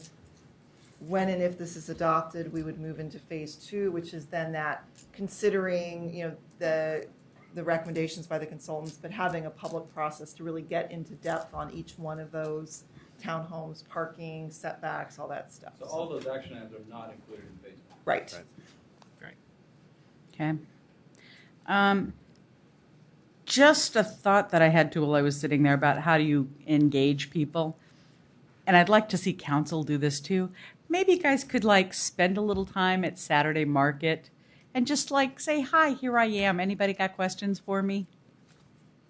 I'd love to see council do that. They never will, but I'd love to see it. So anyway, Great. that's all I have. Thank you. And thank you. Yes, ma'am. And I'm sorry, I can't remember your name. I don't want you to remember my name. It's Nancy Taylor. Okay. I live, and Taylor Now I'm is a gonna very remember your name. easy name. It's very American. Remember that. I live at 17036 Southwest Lindley Way, Sherwood, Oregon. Blah blah blah. Mr. Allen, correct? Person who always talks. Person who never talks very much. Person that talks a little bit. Person that talks. Person that talks. I don't know. She hasn't been here enough. Evidently. Haven't been here enough, exactly. Little background, I was born in Detroit, Michigan. High density, high density. I was raised in Wichita, Kansas. Very much like Sherwood when I first lived there. That's why I moved to Sherwood. The only reason. Literally, now. When you look around Sherwood, you see Wichita, Kansas. You see wheat fields, you see wonderful agricultural areas. We didn't have wine then, we have wine now in Wichita. I'm going to give you a few little facts because I've traveled all around the world. Did you know that in New Zealand you can't inherit from your parents their property? In Japan, they have multi-generational mortgages. So you all sit here and you have this problem with what do we do? Well, we think outside the box, we think inside the box, we think outside the box, we think inside the box, right? I live on the other side of 99. I have the same problem everybody else has, trying to cross 99. When I get off the commuter bus from the Lloyd Center area, 2.5 hours some days getting home, normally an hour 15 minutes. I have to walk across 99. Guess what? Life in my own hands each and every time. Why would that be? Because the side of the street I get off on, I can't walk across. I have to go in a horseshoe. So do the blind people, so do the dogs, so do the people on bikes. And the cars, they do rule. They rule. And the reason I say they rule is, have you ever gone across 99 and actually seen a car pull in front of a car so that it can get through 99 a little faster? I see it every probably 3 or 4 days. Have you ever walked down 99 during the highest time of traffic, which is called rush hour, which here seems to be about 3 o'clock till about 6. I see one person per car, and I count them, and I stop when I get to 10, then I put the other finger up, and then I stop when I get to 10 again, and then I put the other finger up, and I stop when I get to 10 again. Sometimes I count as many as 50 cars with one person in them. Now, we can't dictate. We can't say you have to have multi-generational mortgages. We can't say you can't inherit from your parents. But we can encourage. Why so many people coming down Roy Rogers with one person in a car? What's wrong? When they opened up Roy Rogers, were they not remembering that people do need to commute with each other? Did they think, well, we're not going to put a bus that way because, well, nobody will ever use it? Do they think no one's ever going to go to Al's? I don't know. These are questions I'm asking you. I walk to Grandma's. I walk to the other old grandmas. I walk to Providence if I have to go to the doctor. I walk to the skating rink if I want to skate. I walk to Old Town if I want to return a library book on the weekends.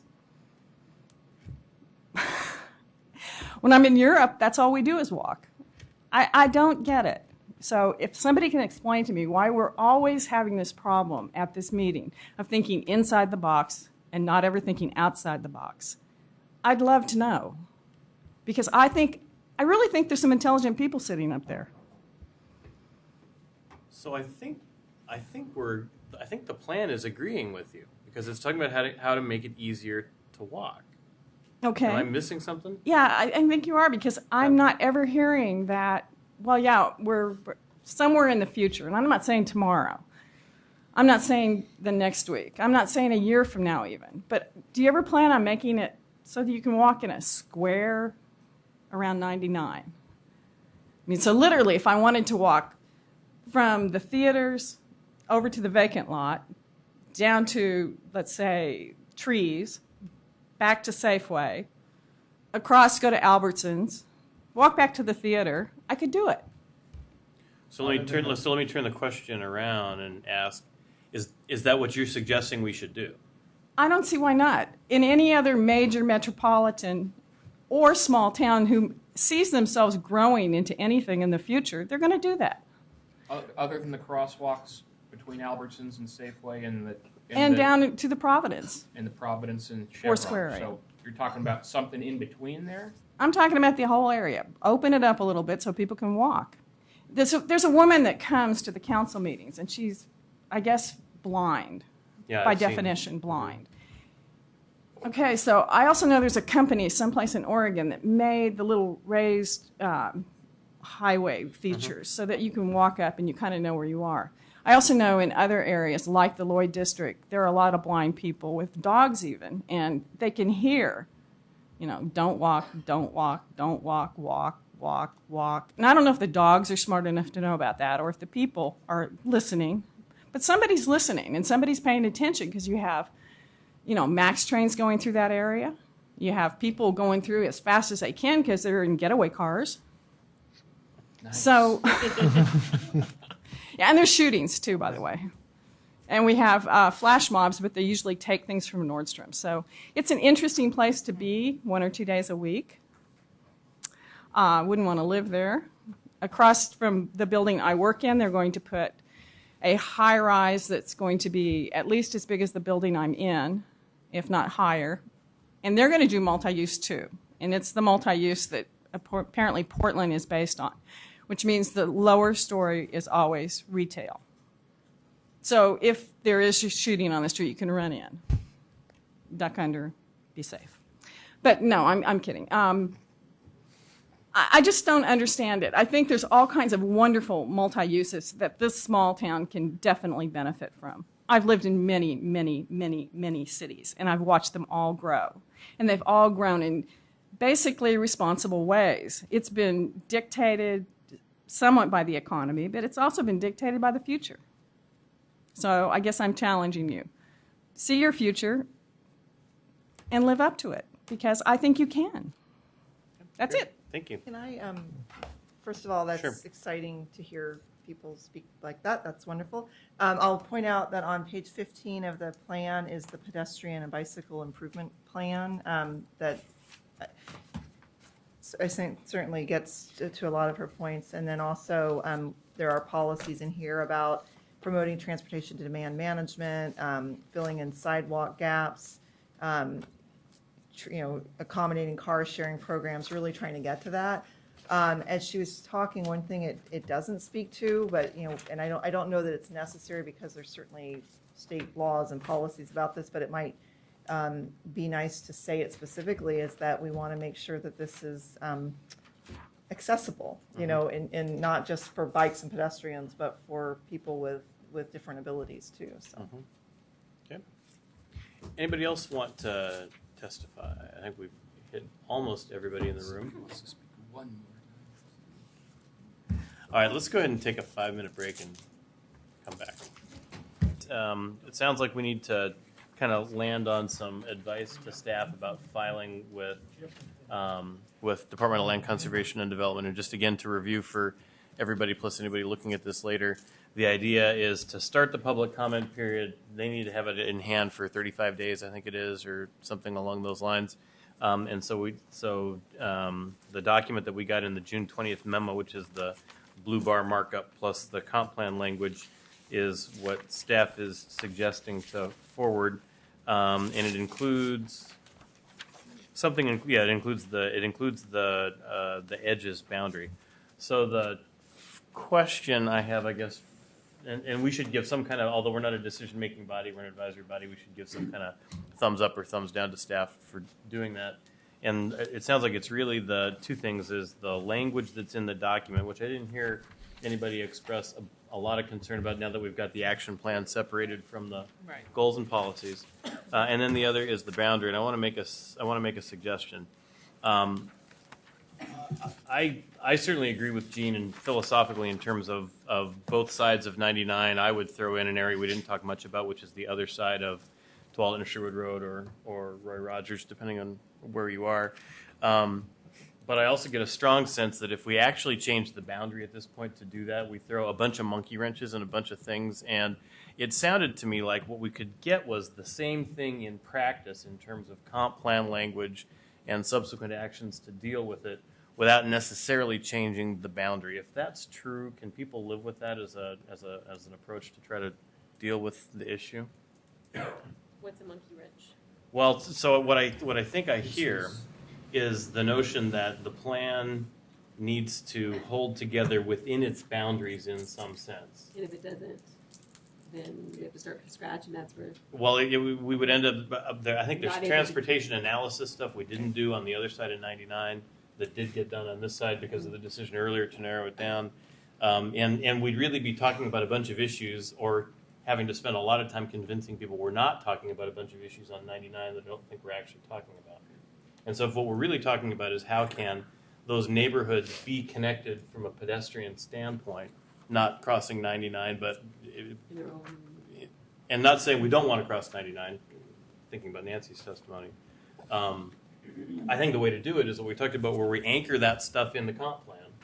We just don't try to call that out as part of the town center plan, but we do that same set of stuff at the same time and call out an area that we care about to do that stuff.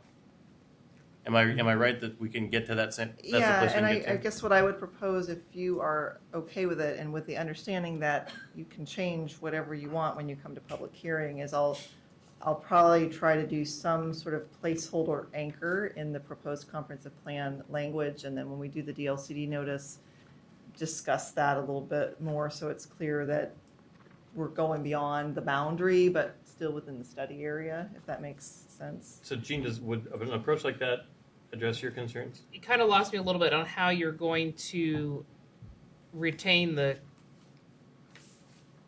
the whole Six Corners area. And to me, Six Corners is both sides of Roy Rogers and both sides of Sherwood Boulevard. It's Six Corners. There's, This whole mist area here.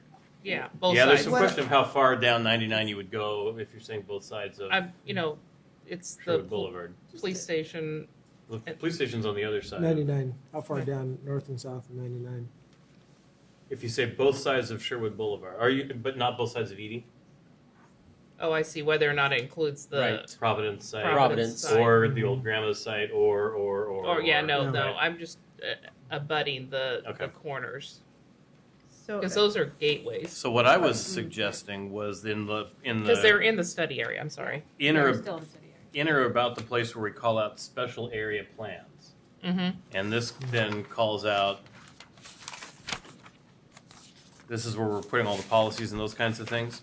That's where the placeholder language, actually it's the next section, adopted special area plans, where it talks about Sherwood Town Center plan. That's where the anchor language would go to call out as a special area associated or bordering or neighboring or affected or some term of art that Julia will come up with that describes the rest of Six Corners. Okay, so adopted special area plans. D1 is the Sherwood Town Center plan. D2 is Six Corners commercial area. Or something like that, yeah. Is that what you were thinking? Yeah, that's what I was, that's And what I it's heard. called out in the plan. It's in our comprehensive plan. It enables us to revisit it through our code processes, but it doesn't require us to incorporate those boundaries within the town center itself. Right. So what you're doing then is defining that Six Corners boundary so that when you come back and decide that you want to do code language that applies to the town center as well as the Six Corners development, if you so chose, that you've got that meat there. And right? that has the same feel as the Old Town District. We have a town center plan that incorporates Old Town, and we have a town center plan that incorporates part of Six Corners. It seems to be justified. So the way I look at it is doing it that way would sort of, in effect, expand the boundary to include the rest of Six Corners without formally going through that part of the town center plan process and doing something that would be fairly big, fairly late in the game on that process. And it enables us to revisit that section every time we revisit the code. It gives us an opportunity to look at it, institutional knowledge aside. Any new staff member or commissioner looking at that part of the code would then get that, right? would get that there is a Six Corners district. Does that work for people? Yeah. Is that It would still be part of the study area, so this would be the outline of it. Mm-hmm. It's whatever yeah. the study area would be. Right. It's part of the. Makes sense. That's where the lines would be. That's where the lines are. Russell, Yeah. you don't talk much. What are you thinking? Well, I was thinking about how the SAC team was pretty insistent on keeping Old Town within the boundary, and yet you brought up some very valid points. I'm not saying that we should necessarily change that tonight or make that recommendation, but not having it at all, having its own little area. yeah. But then again, there were so many people on the committee that were strongly opposed to excluding it. I don't want to exclude it. I want to include it if that's what the people want to do. So my comment during the break was that, as was testified, the town center from a non-emotional side is Exactly. Six Corners, but the heart of our community is Old Town, Right. and we can't separate the two without emotionally getting involved with it. Yeah, actually, I've been thinking about the same thing, that calling this the town center plan causes Yeah, a million right. different versions of what's town center to crop up in people's heads. Where if we were calling this the Sherwood Commercial Plan or Sherwood Commercial Core or something like that, it'd be you talk about some of those things a little bit differently. Absolutely. Yeah. And the connectivity to Tualatin and the whole thing changes if it's a Six Corners commercial walking district. Yeah.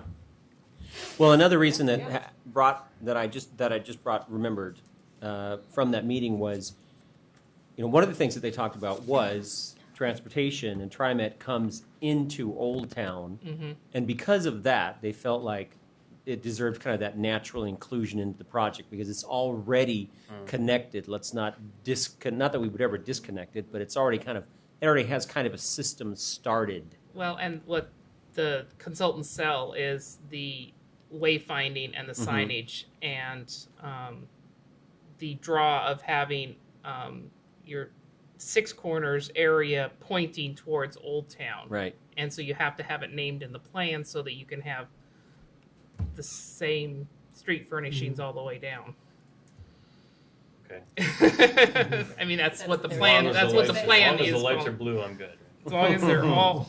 So I'll just throw out, we've certainly been referring to this as the Sherwood Town Center Plan. I think for noticing purposes, that would be necessary. That doesn't mean that you can't decide that when you do the adopted special area plan, that you can't call it something different. I think we should keep it that way because if the other town center has now relinquished that title, I don't think we should give ours up.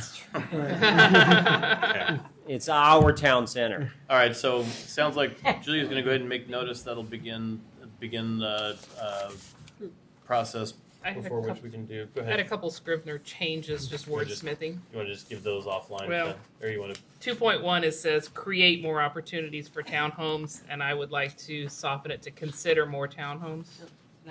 It's not a Scrivener. Well, okay. I would like to wordsmith a couple things. Well, and I actually want to talk about 4.3. I know I left early from that last meeting, but are you on 2? You started at the beginning? Russell never gets to talk. Let him go. Okay, you keep going if you want to. So then 2.1 was consider more opportunities rather than create them. 2.3 was instead of allow for greater density, consider greater density in multifamily residential. And evaluate. Okay, so now we're at 4. 4.3. How did we get to 4 stories? Who did that while I was gone? When Commissioner Griffin wasn't here. Who was that?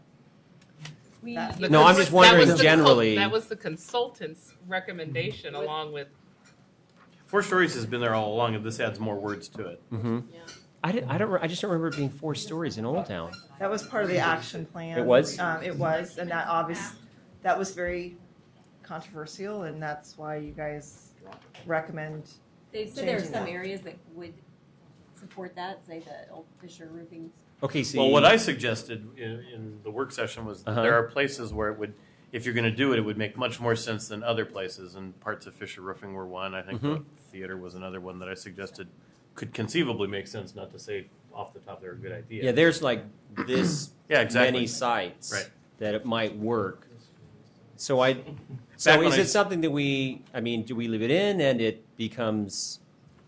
Do we take a vote? How many people want to leave it in? How many want to drop it to 3? Let's drop it to 3. I'd rather drop it I to would 3. too. My own personal preference. I personally do what you want. So I think we've already gotten some opinions back on 3-story buildings that were constructed in the past 5 years. Which are almost 4-story buildings when you consider their roof. Yeah. True. Can you speak in the microphone? I'm sorry. Yeah.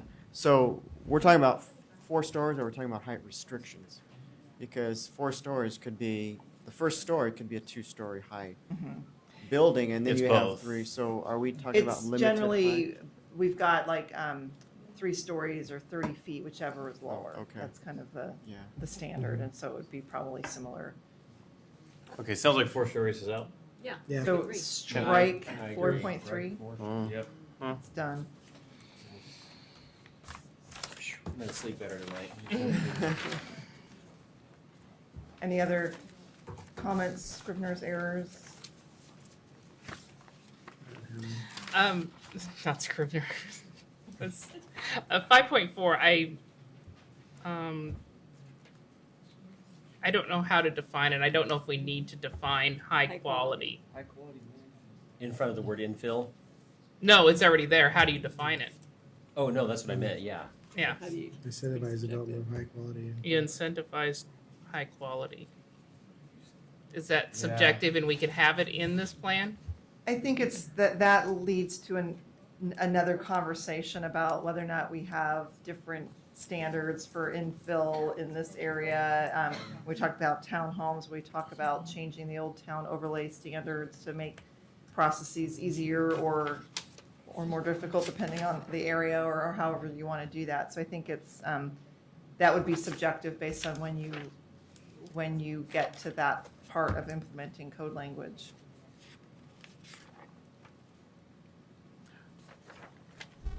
You get to decide what. I mean, we could come up with a different way to. to say it, but the idea is provide incentives for stuff we really, really like. Right. Some way to say that. Ambiguous term. I mean, Yeah. one Okay. person, That's one right. But I person's think high what- quality is another But I think person's what quality. Patrick said is it's incentivizing the type of development we want to see. And that would be things that most closely match our Old Town design standards. So then Whatever we those are, when you we figure those wanna out, figure you'd have to out. define all that stuff. Okay, So we could say that later. we can define it later. Well, this would require code language or other kinds of language, and when you did that language, that's where you'd have to, Okay. I think that's where you'd have to do that. Okay. Right. Really supposed to be more. Anything else? Those are my Scriveners. All right, so Wordsmithing. with that approach to the Six Corners area and those changes, plus the changes we made before, anyone got concerns with staff filing with the LCD? In that case, let's talk about the June 23rd and subsequent public engagement. July 23rd. July So, 23rd, excuse me. Based on actually your idea at the last meeting of having an opportunity for us to really dig down into some of these policies and strategies in a little bit more detail, what we're planning is a July 23rd, in lieu of a normal planning commission meeting, we'll have a different format, maybe tables, where we'll dig into some of the strategies in a little bit more depth. As we started talking about it, we think some, while they warrant some conversation, don't necessarily warrant like an hour-long in-depth discussion, and so we'll try to focus that. But the idea is to really get as many people as we can here to break up into small groups and start talking about their strategies to inform the planning commission when they actually have public hearing on additional changes to the strategies and moving forward into the implementation phase. So that would. Go Sorry. ahead. So what I did with my strategies was I penciled in what the action item was, and it was interesting to see how in some cases the strategy was almost word for word what the action item was, but in other instances the action item was creating something that I wasn't as comfortable with in just reading. The strategy said, revitalize Old Town. The action item was do something Right.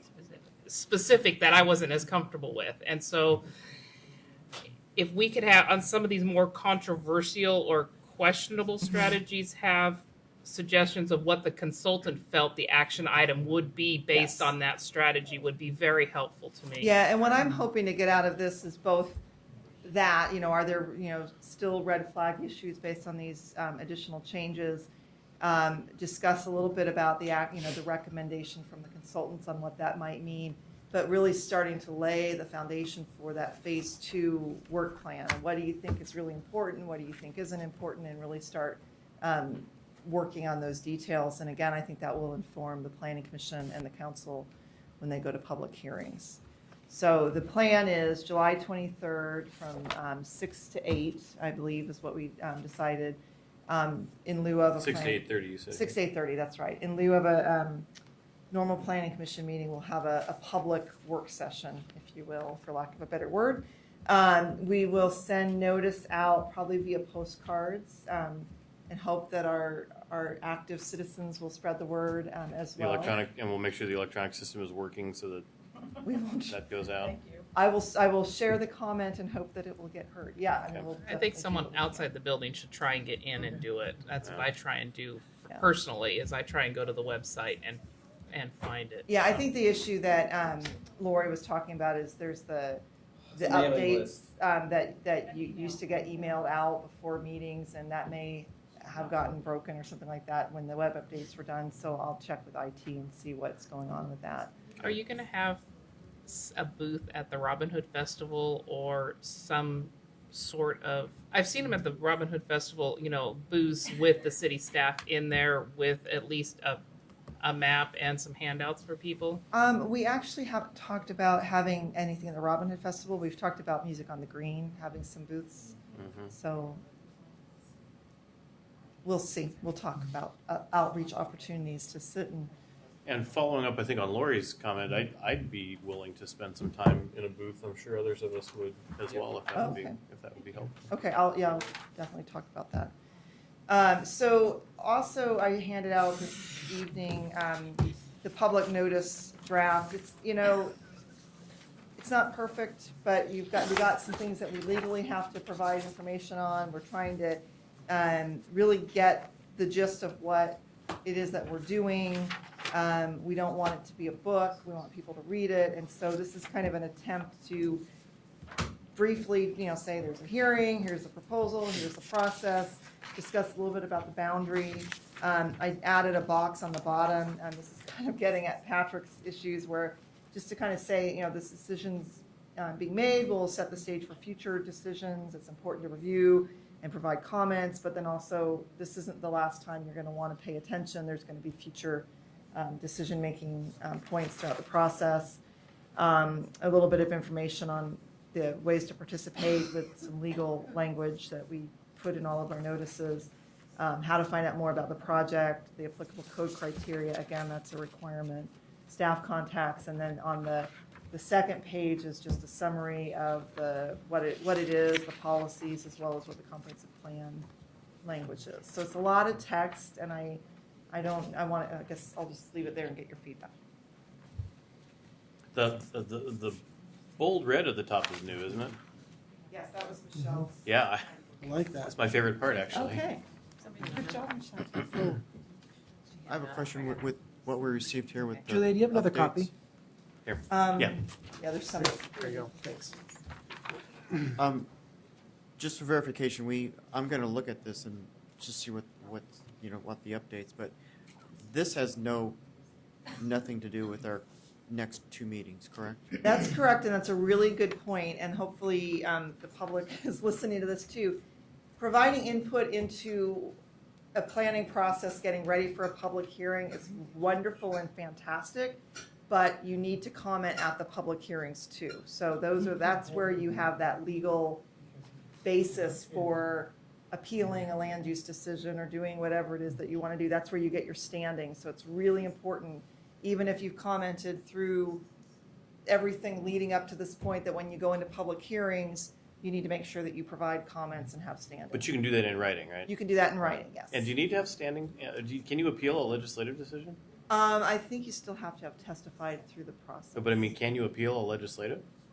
You can appeal anything. It just makes you've got a higher bar that you've got to Okay. meet. But Okay. Isn't it true that even if a written issue is raised, it has to be presented at the hearing and turned in during the hearing? it doesn't have to be presented by you. If you submit it to the planning department prior to, we will provide it to you. It will be documented as part of the record. Okay. How does someone who presents it know that it made it in front of the hearings authority, whether it be the commission or the council? When we receive it, we will assign it an exhibit number or exhibit letter. If we get it before the packets are out, it would be in the packet. Otherwise, it would be distributed. And then, Kirsten, you've kind of changed the way we do things. But I think that you add that to the website as a meeting materials, right? Right. So someone who submits it will know, because it's in the meeting materials, that it was received and that someone had an opportunity to read it. Right. Okay. Okay. Any other feedback?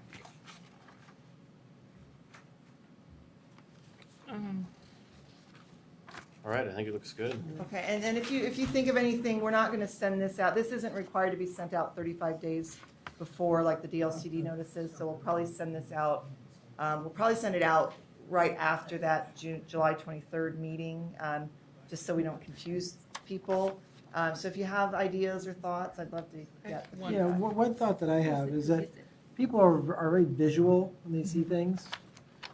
This, I see blur. What you could do, since it's a multi-page document or notice, is just highlight like you have here, just highlight bullet points of why they should be there. Maybe 3 or 4 top reasons. Well, and can you give me those bullet points, because I've got my legal requirements, and I Sure. don't want to be, I guess I'd like to get some input from you guys on what you think is important for people to hear, because I don't want it to seem like I'm trying to lead people down. I have one very important one that just took me up. I was wondering if the conversations could go out in the hall. Lori and Eugene, can we take the conversation out in the hall? It's loud enough that we can hear it. Thank you. What woke me up to this prior to becoming a member of the Planning Commission was the ideas that are being proposed in this document will lead the decision makers in implementing new code and zoning ideas. Just that Yeah, we got to phrase. say that. We got to figure out a simpler way to say Simpler this. way to say, yeah, something that says that This affects you. the ideas presented here will have the opportunity to make the decision makers change your zoning. But not. I don't want to be completely Yeah. inflammatory and Decisions made in this plan will. Future decisions made for Sherwood. What will is it? con- That's what Keep it this says simple. right here, Yeah. in this green box. Yeah, this green box has a lot of good Will set the information. stage for future planning commission and council. Therefore, it's important to review the policy. So maybe moving that up, maybe making that highlighted. Yeah, I'd like, possibly seeing a Move it up, 4 yeah. or 5 bullet points. not only Well, set the stage for planning commission and council decisions, but land use And zoning. decisions and zoning. Zoning and But that doesn't mean anything to people. Future zoning and projects can be approved based on the principles adopted in this plan. Very good. Yes. Which, I mean, that's not literally quite true, right? Can I ask if this is Yeah. totally not normal, but we've got a great audience here that's participating. Can we get feedback from them on what, just 3 bullets that they think? So if you were walking out of Albertsons and you saw this and you wanted to see 3 bullets that would jump off the page that would make you think, I better pay attention to that, what would they be? I want the survey on here. Put a link to the survey and tell people there's a survey. Okay. But how does that make you want to participate at the hearing? Even if you don't come to the hearing, you then still have a voice. Okay. But We you have to get them to read it to begin with. But would that It's make not the- on there, and I'd like to see it on there. But would that make this page jump out at you if you saw it sitting someplace saying, grab me and read me? You know what? I put bullet points that are those hot spots that people, the 0 setbacks, the, density, whatever. All those things that the survey tells you are hot spots, put those in there. Okay. Eugene, what were you going to Do say? you want 4 I stories? think you need to say that this process will change the Look at code. I mean, there's no way around it. If you follow this path and adopt it, it's going to change the code. So let's be upfront and say what it's going to do. It's going to change This is your Will chance result. to have a say in future development of Sherwood. That's very good. It's your Okay. chance to have a say because people feel like they don't I like have that. a say. If you put, do you want Walmart up here, everybody will grab it. Yes, it's true. I don't want that kind of argument. Yeah, don't go there. Is there a legal requirement to why the case file number and applicant have to be at the top? I don't know top, but they Not have at to the be top. there, right? I'm thinking when, I know personally myself, but I know when people read stuff, you lose them at about 3 or 4 sentences. Yeah, that's why the bullet points Yeah, should but be I think right it on has top. to be on the cover page of You this. can slide that down and then Yeah. Good I point. can help with the 3 points, not off the top of my head right now, but I'll send what my thoughts are. But that case number, applicant, that doesn't mean anything to me. If I saw that, I'd just bypass this. But I like I think other. some kind of a Yeah, time. I think that the green box needs to be moved way up, and perhaps consider the hot land use decisions, zoning changes, put those in Setbacks, caps. building heights. Yeah, give those kind of multiple use. Put the word zoning in there. I, so it's I going like to it, hear but was the right general now. public gonna know what that means? I like how she said hot topics, building heights, Oh, that's a good idea. building setbacks, Density, zoning. density, zoning. What about walkability or transit? Or, I mean, We don't care that- about- I mean, but that's what the plan's about, though. Right. But Yeah, but walkability. Oh, traffic, that's the other won't one. catch people's attention. I mean, there is a sort of a fine line to walk of if what you do is sort of slanted toward all the things that people don't like, we get Yeah. a lot of engagement around things that people don't like, right? When there are things, I think we've already been migrating this document a lot toward trying to generate the ability to be able to walk easier and well, better access to transit. That would probably be that would be good. Traffic, transit, and walkability as a hot topic. Because that's one that like I said before, I don't know what people really think. Do they really want more transit or not? Transit's a really good one because this is what is the driving force on Southwest corridor. And to be positive, like you're saying, city improvements, things like more positive language. Oh yeah. Citizen involvement. Tell them there'll be door prizes. Free puppies. Or you can come from Walmart. But I had a slide that kind of showed the survey, the positive and the negative things, and maybe you'd like. No, that's really helpful feedback. Okay. And I like. We'll have a chance to look at that again. So the green box at the before top, it goes. hot topics with 4, 5 bullet points. I think one other thing is some people, when they see these things, they have no clue of when this is going to be put into action. It could be a 5-year plan. Right. They may have moved out of the neighborhood by then. So if they know that it's involving them while they're actually living in Sherwood, they may be more apt to. Yeah, this is a good list to draw from. Oh yeah. So. Kind of like the old "We Want You" maybe. Yeah. Just kidding. All right. Anything else on this? Anything else? all I had. So do we have a July? Would that be the 9th? Do we have a July 9th meeting? I don't believe so. Oh yeah. What council That's meeting good. are we aiming toward proposing a replacement for me? I think that we. That's right. So just for you guys to know, Patrick Yeah. agreed to stay on until the end of August or until a End of- replacement. End of July, I think. I thought you said August 31st. August. I thought it was December. July, August. Or Third until of the year. Pretty sure September was. Or until a replacement is found. I believe that we indicated that we're going to close this round of PC applicants the end of the month, and then they'll probably try to get through those fairly quickly. It would either be July 16th or July 30th, depending on how quickly they can do the interviews and stuff. Or until's a caveat, you might run a left Is that? Okay, I just wanted to also, since Jean brought up the Southwest Corridor, they have an online survey that's currently in play about high capacity transit as well as just kind of till the 26th, which also is the last opportunity. Well, this round for a community planning forum. It's a straight open house forum, so you're not stuck listening to a presentation. You can pop in, look at whatever information you would want to. It's going to be at the Tigard Library. I have a link on the website for that, for the plan. So anybody interested in participating will be there, and you can look at the specific transportation improvements for Sherwood. And we'll have a little stage there. It's 6 to 8. 6 to 8 anytime. And parking's across the street. Parking at the library. Mm-hmm. Well, yeah, I think they ask. They you to encourage, park yeah. at the City. church across the street. Mm-hmm. Yes. Take transit. Or take transit. Take transit. From Sherwood. really. Good thing it's not in Tualatin. Never get there. So it's kind of interesting, the survey results so far. I think they'll be published pretty soon. What day was that on again? Tomorrow, 26th. The event is tomorrow? Mhm. Yes. Okay. Well, so it sounds like no matter what happens, tonight's my last meeting. Yeah, I think so.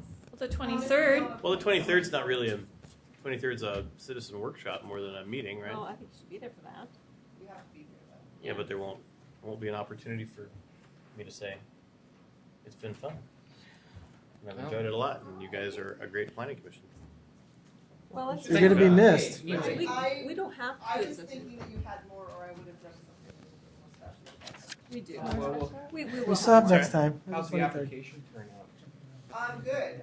We've gotten a lot of people that are very interested. Is it? Have we got? Was it up from? It was 4 last I heard. Actually, I think we got 6. So Oh, nice. very, very well.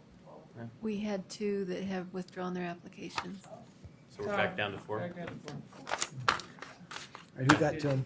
Patrick, you will be very much missed. I've appreciated working with you over the many years that we, many years. Thank you very much. And I may have to go to school board meetings just to heckle you. City council.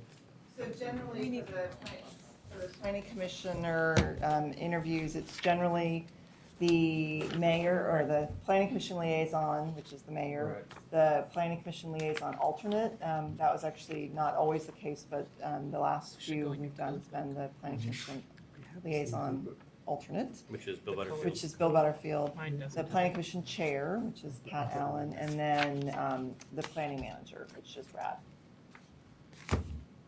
Oh, there's going to Do the interviews, Right. yeah. I haven't got it back yet. Yeah, it's mine. All right. If there's nothing else, then we are adjourned.